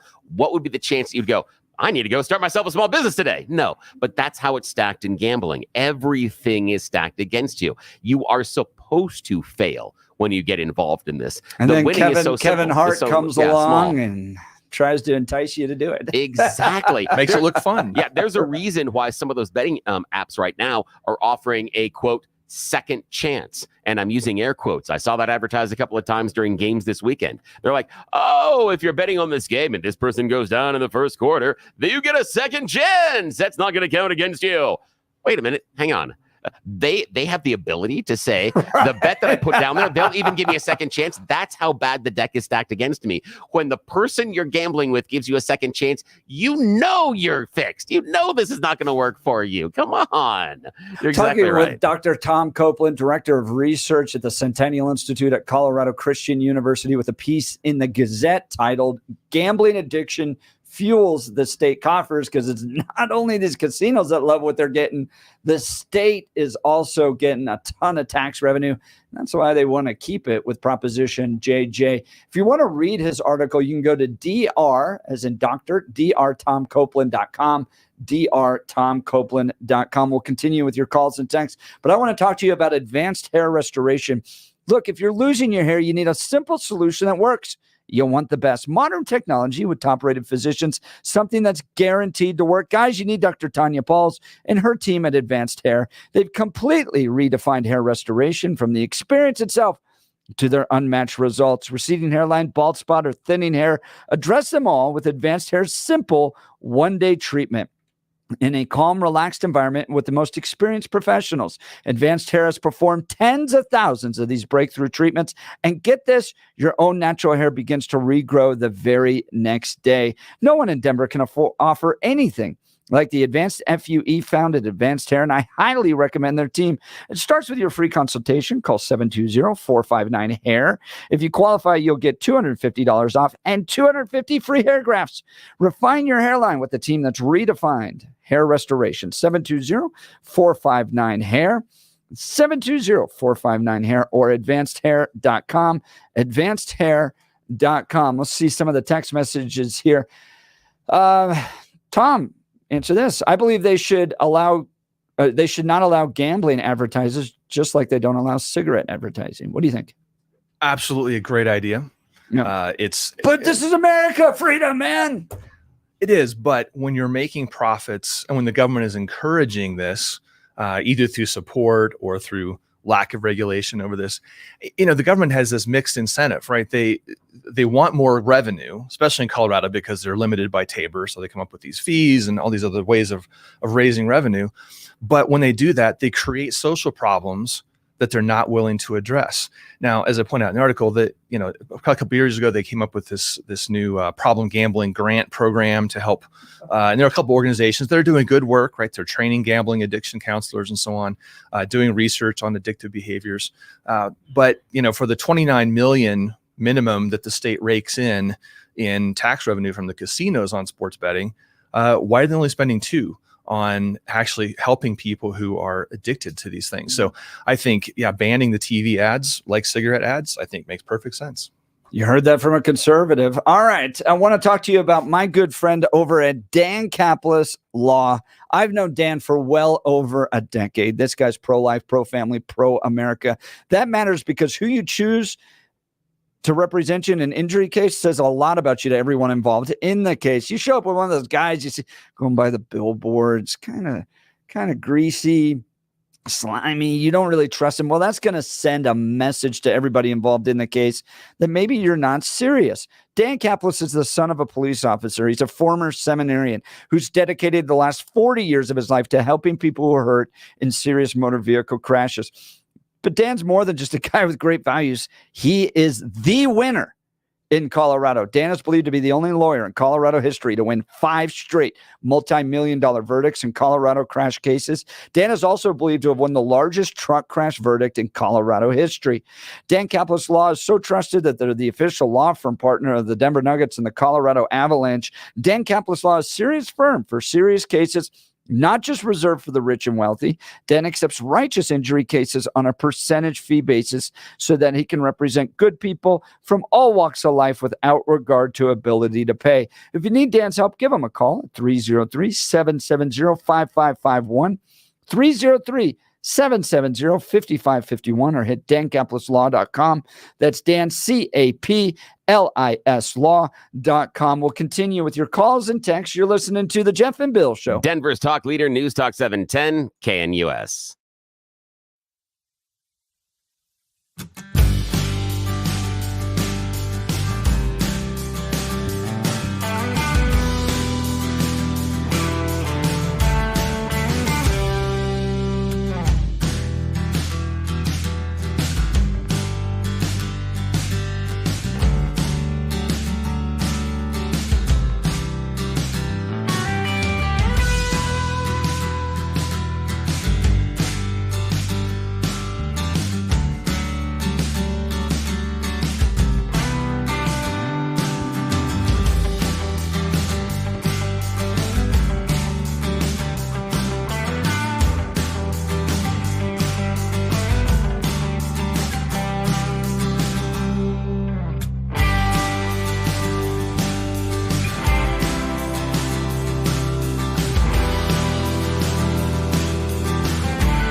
Welcome back to the Jeff and Bill Show. Joining us in studio, Dr. Tom Copeland. He is the Director of Research at the Centennial Institute at Colorado Christian University. Latest piece, Gambling Addiction Fuels State Coffers.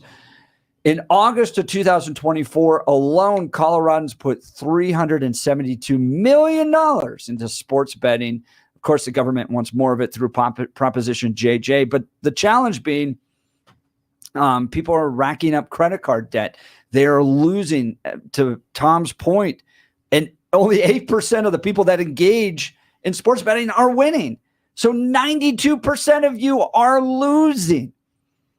And it tends to target low income more than high income families. And so we end up having to build a welfare state to deal with this stuff. Jay had a great point. Look, this is personal responsibility, but we don't live in a country that just allows you to live destitute on the streets.